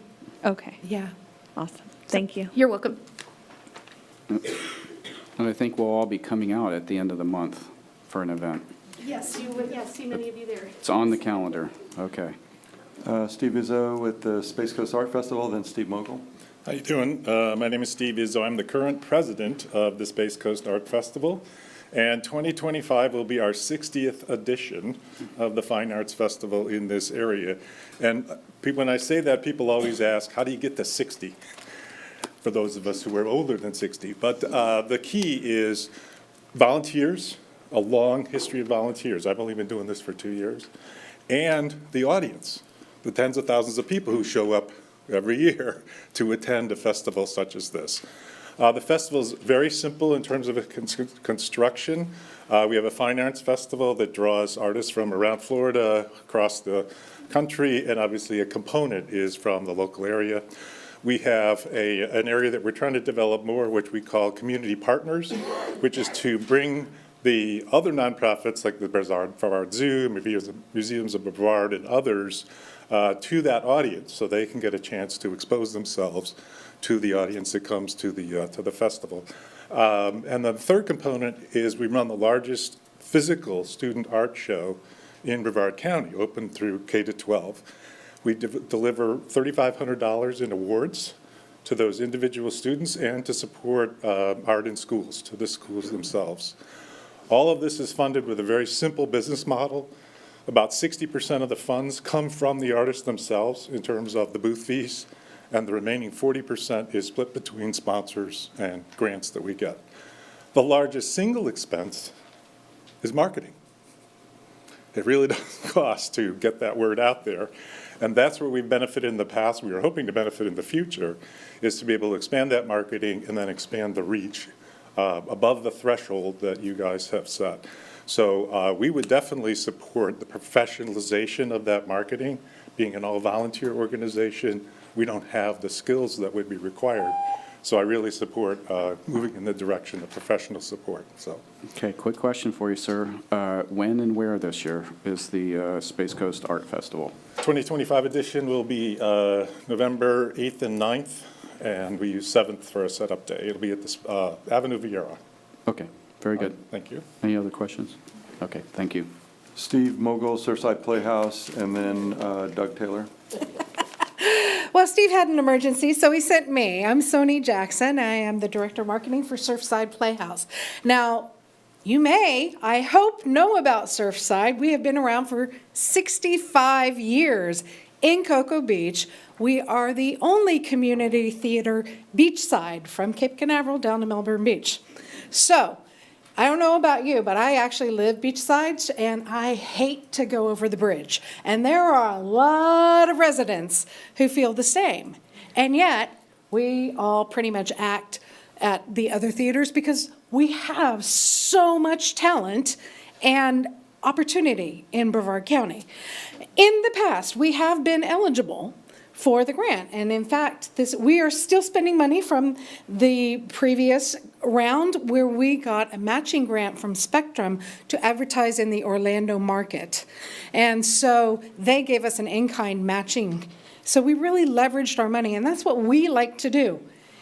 We would love to be eligible, but we have not met that threshold of the $5,000. And I understand big bang for your buck. And we are getting there. We are getting there little by little. We're like the theater that could. And so we do have over 250 volunteers. We have 4 children's shows, which is actually through the summer. It's really kind of fun. So when the sports marketing does really well in getting people in for surfing and the surf camps, we have theater camps because, you know, quite often there's a jock with a artistic sibling. So those kinds of things, it just adds to the depth. The culture that we have here is amazing, and it really adds to the depth of the experience of Brevard County in general. And so I encourage you to consider expanding that bang for your buck. Thank you. Thank you very much. Doug Taylor with the Melbourne Art Festival, and then Kathy Elias. Good afternoon. My name is Doug Taylor. I'm with the Melbourne Art Festival on the board of directors there. Unfortunately, we don't have a whole lot of time, so I don't have a lot of time to go into depth on the award-winning 40th Melbourne Art Festival, including the artists voted just last year, voted us as the 38th best fine art show in America. I don't have time to discuss that 3 years ago, we got $6,666. 2 years ago, we got $10,000 grant funding, which we found out we had between 1,000 and 2,000 out-of-county visitors. And then last year, we were awarded $15,000, but we do not know how many out-of-county visitors we got from that. Seems to be a little bit of an issue there because we don't know how your investment worked. We also don't have time to discuss how we operate on a razor-thin budget and how cuts to these grants not only will force us to reduce our promotion of the Space Coast, but also probably result in cuts to many of our non-revenue producing family-friendly activities. I don't have time to mention that we ourselves give $8,000 back to the county in terms of rental of the Wickham Park. And I don't have time to discuss how voters repeatedly, as we discussed earlier, through the bed tax, voted for that bed tax to support organizations, local arts and cultural organizations, just like us, that have been now excluded. I also don't have time to discuss that these events not only draw tourists and future employees and residents who hopefully see the Space Coast as a worthy to move to and invest in because of our cultural diversity. In conclusion, the Melbourne Art Festival will continue to draw out-of-county visitors, continue to be proud to promote the Space Coast. We just hope that you are proud of us and will support us and the other nonprofits that are in this dais. Thank you. Doug, you run a real nice event out there in Wickham Park. It's one of the nicest events, I think, in that park. And I appreciate that it also doesn't charge any admission. No admission, low beer prices.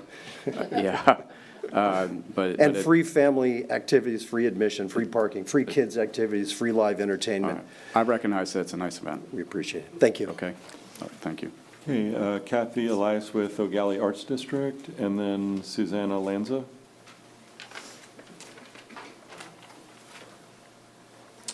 Okay, I guess Kathy could make it. We'll go to Susanna Lanza with NKF Surf. Hi, everyone. It's actually Savannah Lanza. I'm the CEO for the National Kidney Foundation of Florida. That's a benefiting organization for the NKF Rich Salick Surf Festival. If you are from here or grew up here, you've either been to our event or possibly even surfed in our event. I started surfing in the event when I was 10 years old, and this is actually our 40th year coming up to honor the Surf Festival and give back to kidney patients in the state of Florida. So this past year, we were advised to move forward with some marketing contracts, which we always do to bring in out-of-county participants. We typically have 5,000 to 10,000 participants, our beachgoers, spectators, surfers that come out to the event. So we've worked with you all for probably almost the entire time we've been doing the event, almost 40 years. The Tourist Council has given us funds to promote. And this past year was the first year we actually moved forward with contracts and were not funded for any of the out-of-county marketing. We still went forward and did the marketing and brought in a ton of surfers and participants and had a really wonderful event. We'd love to continue to work with you all. It was definitely just a huge bummer to spend that money that could have been put towards our patient programs.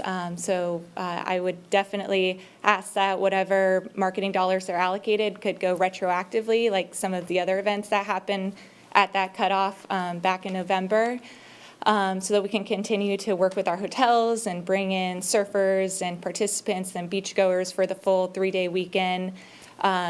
Not only do we do the surfing, we do a big Taste of Brevard silent auction with bands and all of these auction items, patient testimonials, and about 25 to 30 restaurants come in and sample their food. So it's a great night and bring in lots of people for it. It's a great cause. I knew Rich Salick, Yes. and he's a wonderful human being and a passionate advocate for your cause. So before you go, do you have a date for this year? Yes, so we actually moved our event from Labor Day weekend to the October Columbus Day weekend. It's actually a slower weekend normally, so we're really pushing to get more people to the Space Coast, which is why those marketing dollars and support is crucial for that. And I'm sure the hoteliers don't mind you helping to fill their rooms in Absolutely. October. Is it out back of Ron John's? Yes, well, it's Alan technically Shepard? the pier, so we work okay. with Westgate, and I mean, it's an ideal location for everyone to come out. Okay. Anyone else have a comment? Okay. Thank you very much Great, for coming thanks, today. guys. Can I ask you a question? Sure. I'm not sure why we were listed under the not eligible category, because we're always eligible. We'll probably get to that in a minute Okay. if you wait. Okay. Peter will clarify that for us, okay? Yes. Yep, thank you. Okay, Wayne Caragino with Cocoa Beach, City of Cocoa Beach Centennial. Okay, I guess Wayne didn't make it, so that actually concludes the events that, under that category, and there are no other speakers that we have booked here or scheduled here. Do you want to clarify her point, her question? Yeah, real quick before so we go? NKF, though, they had fallen in the previous fiscal year, and then they moved their event to October. I guess what happened was they ended up not actually applying under the new program, so we never received an application for them, so that's why they are just put under the category of either not eligible or did not apply. Because our event was happening like right at the cusp of the fiscal year. Okay, sorry for any misunderstanding on dates and such. We'll make sure for the future that you have that information early. Peter, on this next section, how are we going to, how do you want to handle that? Are you going to speak on these quickly? I was or not is planning it- to, sir. I mean, I certainly could speak to them in terms of the numbers that we have for them. If the board would like that, I can call that up. What's the pleasure of the board? Anybody, do you want to run through it real quick, room night wise? All right, Peter, if you could do that in a few minutes. All right, let me call that up real quick. I think after you do that, should we take another quick 5-minute break, and then maybe we can, because I'm not sure on public comment cards. Melissa, how many? No? Okay. All right. Okay, so the Museum of Dinosaurs was not able to attend. They generated 21,450 out-of-county attendees to their venue last year. The Columbia Classic Golf, they generated 453 room nights. Moon Golf Junior, the All-Star event, 285. The ESA Surfing generated 453 room nights. Space Coast Spring Games Softball,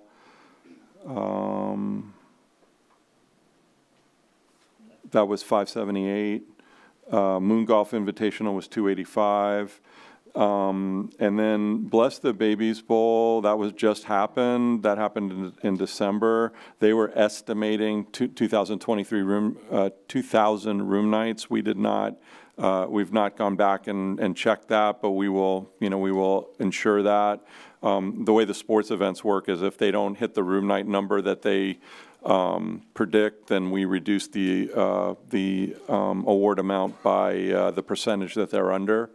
And then the C1N, they were projecting 1,000 room nights for that. So, Any questions for Peter on those?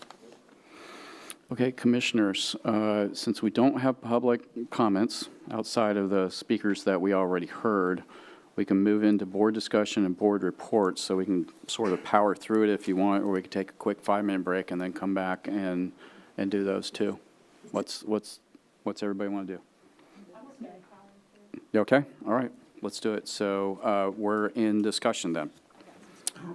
Commissioner Atkinson. So, Commissioners, if you could bear with me, I have quite a few things to say.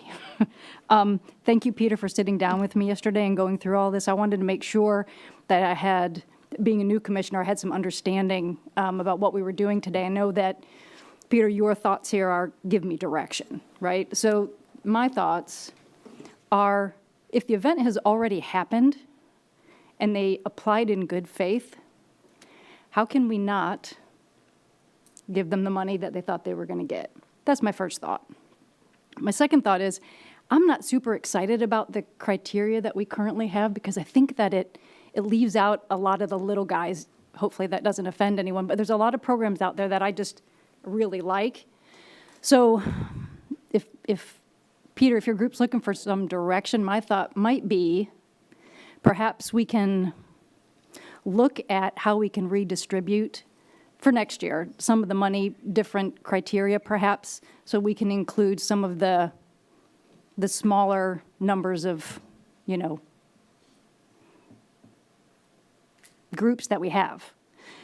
The other thing that I would say is, how much money do we have left this year, Peter? So there was $35,000 that was not allocated out of the original $840,000 pot, so that's there. And then in the cultural fund, there's about $65,000 remaining that was unallocated, so approximately $100,000 right now. Can we use that to distribute to some of the people who didn't get it this year? I think the board can certainly choose to allocate that however they would like, yes. So those are my thoughts for now.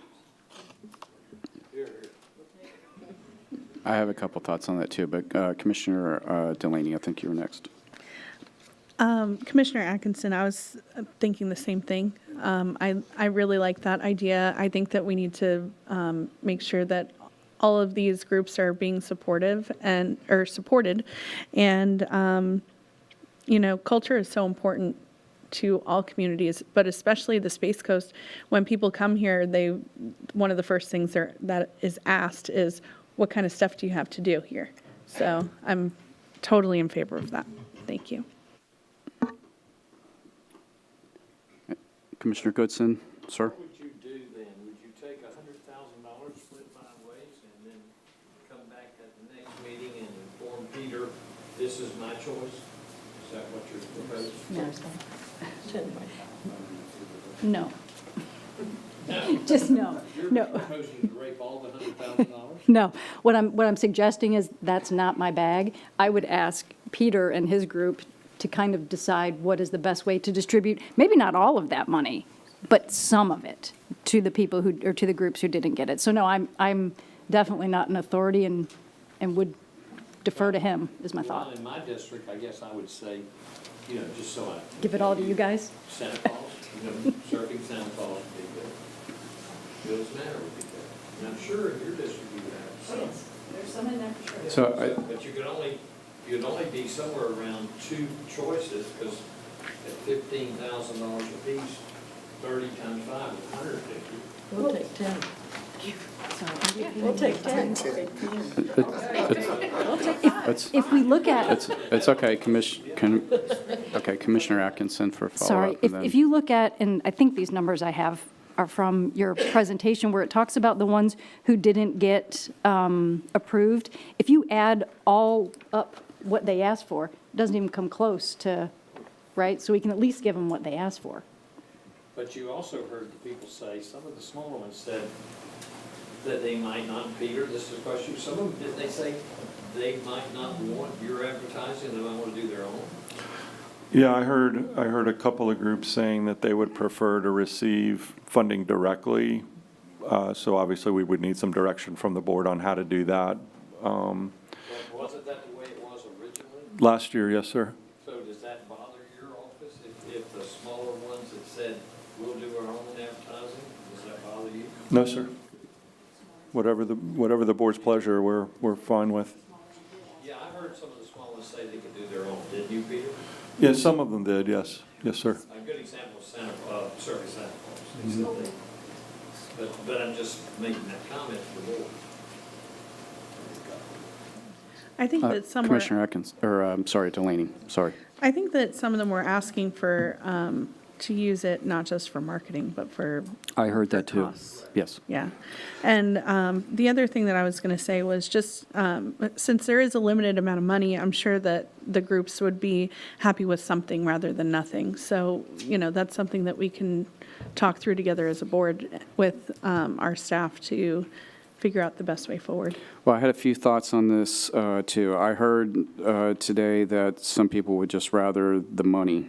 The prior board had a different view on that, and one that I share quite candidly. So there should be economies of scale in marketing. And so when you're, and that also provides for specialty, right? So you're booking a lot with radio. I listen to the radio in the car, and I know the ads that I'm hearing. I hear it a lot, and I think it's working. I'm certainly getting the message. So I think there's a lot of benefit in that, where we have marketing professionals and they're doing it. Now, Peter and I have talked many times before about how we're, as a TDC, certainly open to the kind of specialty, like, for example, there may be marketing that needs to be done for, say, a 5K. That's different than just being on the radio, and certainly would take advice from those groups. Hey, what's worked for you in the past? Right. But we'll do it, and we'll place those ads. I tell you, there's always going to be some groups that are just going to fall through. It's just not possible, for money to go for everyone that applies. I think I agree with Commissioner Goodson's idea. Let's just say there's $100,000 that's left. Now, I don't see what would be wrong with each commissioner identifying up to $20,000 and make it even easier. Doesn't have to be in your district. Okay, so we could come back to the board and say, here are the things that we have identified to fund with that $100,000, and if you're not comfortable with that, somebody else, maybe appropriate those dollars for you. And then we could decide as a board potentially at the next meeting that's how that $100 would be spent. Commissioner Goodson mentioned a couple of groups. I happen to very much like the Melbourne Art Festival, and I'm no artist, but it's a nice community event, and it may be hard for them to justify room nights. That might just be a really hard test, but that is definitely a nice event. Commissioner Goodson. Of course, you need to use your mic, sir, I think, because we're recording this. I think the board should consider also that all of these groups in the future might wish to start raising money. Because if you know anything about your county right now, unless you want to fund everything, I'm all for it. But we're going to have to do two things. You're going to have to raise the MSTU funding. You're going to have to bust the cap, and you got to pay the firefighters. Okay? So all that being said, somewhere along the line, you're not going to be able to come down here every year and ask for money, because you're going to have to help raise money. So maybe the board needs to look at that in this whole discussion is, if you're going to qualify all these that Peter is, maybe something should be tied to fundraising. From there, I heard multiple cities in here today wanting us to fund an activity. I didn't hear any of them say the city was helping pay for it. But that's just my thought. I think one of the things to keep in mind here, too, tourism has been good, but on the Space Coast, and I worked in the tourism industry for a long time, there's been abrupt changes in the amount of tourism tax collected as travel changes. So, last year was good for TDT. That doesn't necessarily mean that next year will be. So I think I like that there's some flexibility in here. So what I would propose, if you'd be amenable to this, is the $100,000 that's left. Each commissioner could decide up to $20,000, again, doesn't have to be in your district, and we could bring that to the board on January 28th, and we could vote on that as a board, one package, and to support these different events. Now, I'll split it with you. I'll say one more thing as the chair of the TDC. We have time as a TDC to address this issue of how some of these smaller events can be helped and a different criteria to try to address that sort of hole, if you will, okay? Because something the prior board didn't do, and that's quite frankly why they scheduled this workshop for the new commission. So I'll make that commitment to you that the TDC will take that issue up, but I think the right way forward is what I suggested with the 100,000. Okay, I think Commissioner Delaney was first. Just to be clear, this is for all of the events from B2 to B45 that we're bringing forward, or is it just the ones that I think the ones not currently eligible? What I was considering, or what I would put forward, are the ones that didn't qualify. Okay, thank you. Okay, Commissioner Goodson, sorry. Peter, tell me, the funding right now are yeah, I know your budget number was 27 or something million, right? Yes, Is that pretty much online, and is that through what month? So that's the October to September fiscal year is what Okay. that number is. So from September to now, how does it look for the coming year? We're doing well. We've been up, October and November, we're both up almost 10%. So we started the year good, but of course our bigger months are ahead of us. Spring and summer are really the big season, so still remains to be seen whether we'll hit the 27 or not. But we're starting off the year so far so good. So if you're up 10%, at 27 last year, that would be 30 million. We were at 25 and a quarter last year, so 10% would get us to the 27, pretty close to it anyway. Right. Yeah. Or if you work harder, maybe 30, right? I'll put in some extra hours, sir. Yeah. I You remember that apologize. Ben Franklin? Yes, sir. Commissioner Altman, sir. I have a question, maybe somewhat of a comment. I remember I was here when we passed the tourist development tax, and I think we had tried once or twice to pass it through referendum and failed. So the third time, we brought the community together, and we brought all these interest groups, the hotel industry, the environmental community, the cultural arts community, and we worked really hard on developing a consensus, and all these groups campaigned for this and passed it. So they were part of making this happen. The question I have, so when we passed it, we committed to spend 25% of the revenue to promote tourism, amongst other things. And then what we're talking about here, to use 10% to promote tourist-oriented culture and special events. This money that we're spending to market these cultural events, is that coming out of the 10% for supporting tourists, the tourist industry, or is it coming out of the 25% to promote tourism? So that's a great question. Last year, the funds for the cultural grants came out of the cultural fund, so that 10%. This year was sort of a mix of 600,000 from cultural and 240 from marketing, so they kind of combined it. I almost feel like if we're using cultural money to promote these events, these tourism events, that's diminishing the money that should be going to just pure cultural events, programs. Mm-hmm. And I use a good example and a victim of that. Great presentation on Surfing Santas.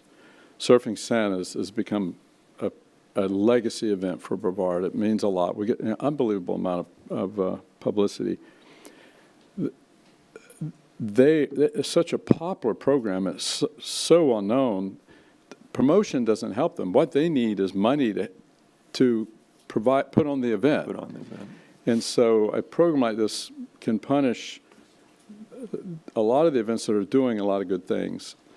And so I have many more questions, but my thought is if we're only spending that money to provide advertising or promotion, that should come out of the promotional budget, not the cultural arts budget. The cultural art money is money that should go to the cultural groups directly, so they can provide a very high-quality cultural and arts experience here in Brevard, thereby making us more desirable to Well, visit. can I say something Sure. on that, sir? I see your point, and I don't disagree with you. How about what I suggested, that each commissioner identify 20,000 for the next Board of Commissioners meeting, and that we agree that that will just go to the groups. They take care of their own marketing, and if it's security they need to pay for, whatever the case may be. Would you be amenable to that? I certainly would entertain it. It's a very creative idea. I want to mull it over and think about it. Okay. My point was I just want to follow the intent of the referendum and the ordinance. But no, I think it's a very interesting. I'll have to give it some thought. Yeah. Okay. Yeah. If I could ask a question about that. Sure, Commissioner. The thing I'm wondering about with that is, what about the people who are eligible for the grants? Because a lot of them were saying that they would rather use that money in that way. So Are not eligible or Are eligible. Are eligible. Well, I think that's something that the TDC ought to take up, and that's what I was talking about before, that the TDC council could address that, work on that issue, to see if we're doing it the right way or if necessary changes. But for this 100,000 and for the next meeting we have, and for some of these groups that are coming up, we could identify 20,000, and to, I think, Commissioner Altman's point, that those groups just receive the money because maybe it's not marketing that they need, maybe it's, to pay rental or whatever the case may be. Commissioner Goodson. Question, Peter, if we went back to the way it was, would that solve these problems that we're talking about on the little guys? Yeah, because the last year's program was a reimbursement, and they could use it, well, they were mandated under the last year's program to use half of it for marketing, and then the other half could go for these other expenses that they're wanting to cover. So, I mean, it would cover both, basically. I mean, I don't know. Again, sir, I think the TDC could take that up here in the coming months. I make that commitment to you that we'll do that as a board. But in the interim of some of these things that are coming up and the 100,000 that's still sitting there, the board could appropriate it for some of those. Commissioner Atkinson.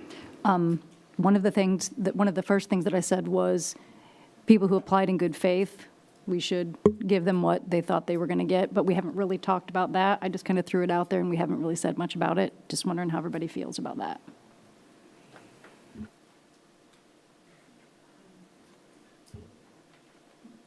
I guess I would want to know more specifics in that before we make a decision. I'm not against it by any means. I would like to have more information about that. I think sometimes you just have to own things, and the prior board didn't award that money for whatever host of reasons. I don't remember all of it now. And so, that may be behind us.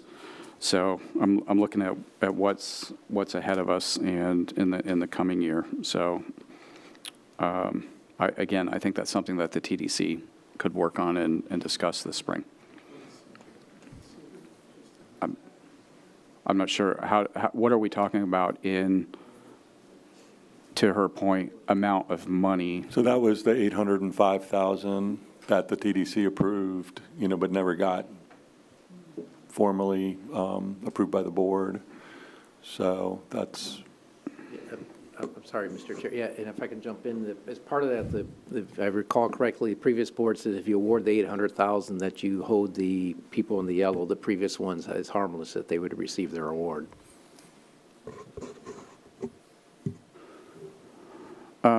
So how much do we have available to do that? Yeah, I think he's right. I think the board said that we were holding that money, so it's part of the pot that's already there. So I think we're hearing very clearly everything the board is saying, and you can't vote on it today anyway. And so we will bring back the agenda that addresses it from those different perspectives with options that at that time the board can give us. Now, you can, if you want, Commissioner, for us to add on as part of that agenda, the information that we receive from the board members in terms of an allocation of 20,000, and we'll provide you an option that you either do it under the way it is today, or that it's bifurcated, that they could use it for either marketing or, any other purpose like they did previously. We'll include all of that.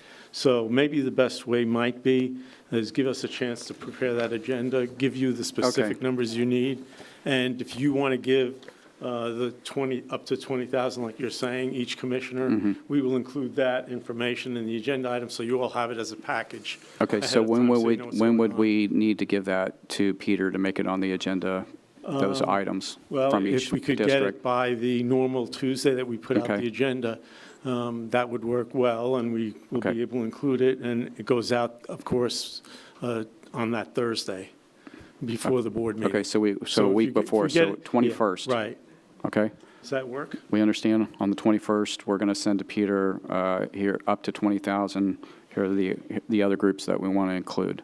Okay, I think that sounds good. Do we need a motion to give direction to staff to do that, or we have a consensus here? At the workshop, we don't need it. I think if we have a consensus among the board, Morris? it'll be up to staff to try to bring back something that meets what you were looking for, and then you get to discuss it and vote on it, and hopefully we'll get it right. Okay. Is that satisfactory? Okay. Question. All right. Sir. Question. I guess when you prepare it, we're going to then decide, do we want to go back to the old way, or next year have the same discussion again like we're having today? I think we should let the TDC take that issue up. I think the making the reimbursement is what we. No, I'm not talking about that. I'm talking about, are we going to, separate the sports from the culture like we used to? And because if not, you're going to have the same discussion next year. I don't disagree with you, and that's why I'm thinking that in an early TDC meeting, we haven't had a meeting yet. Okay. The TDC.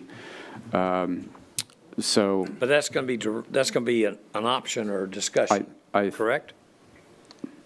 Sir. If I'm getting it wrong, we are going to do that for what we're talking about now. I think you're talking about for the future year guidelines. Yes. And I think the chair saying, let the TDC bring something back to the board before you distribute for next year. But we're going to include that now for this year. Yeah, I just want the TDC the opportunity to take that up. Okay. All right, we're all clear on that. All right, very good. We're going to move into board reports. And so Commissioner Delaney in board report. Did I miss anything? No? Okay. I was hoping that I could get board support on a executive session in regards to our firefighters, because they just had mediation yesterday, and so I would love to talk with you all about that. I feel like we're all thinking that. So, Frank, you want to speak on that? And we obviously we're going to wait for the board to tell me what you wanted. And if I didn't hear that, I was going to bring it up myself. And so, all I need to know is the first available date the board would like it. You've got. Can we do it on the 28th after the commission meeting? That would be, we will be ready to do that right after the regular board meeting if the board gives us that direction. I've already spoken to Morris, and he said, you can give us that direction now. We will, we will advertise it, that it's happening, and of course, it'll be the same way we did the last one. It'll be an executive session under 447, which we'll have right after the regular agenda and the board meeting. Do we need to vote on that, Morris? Or?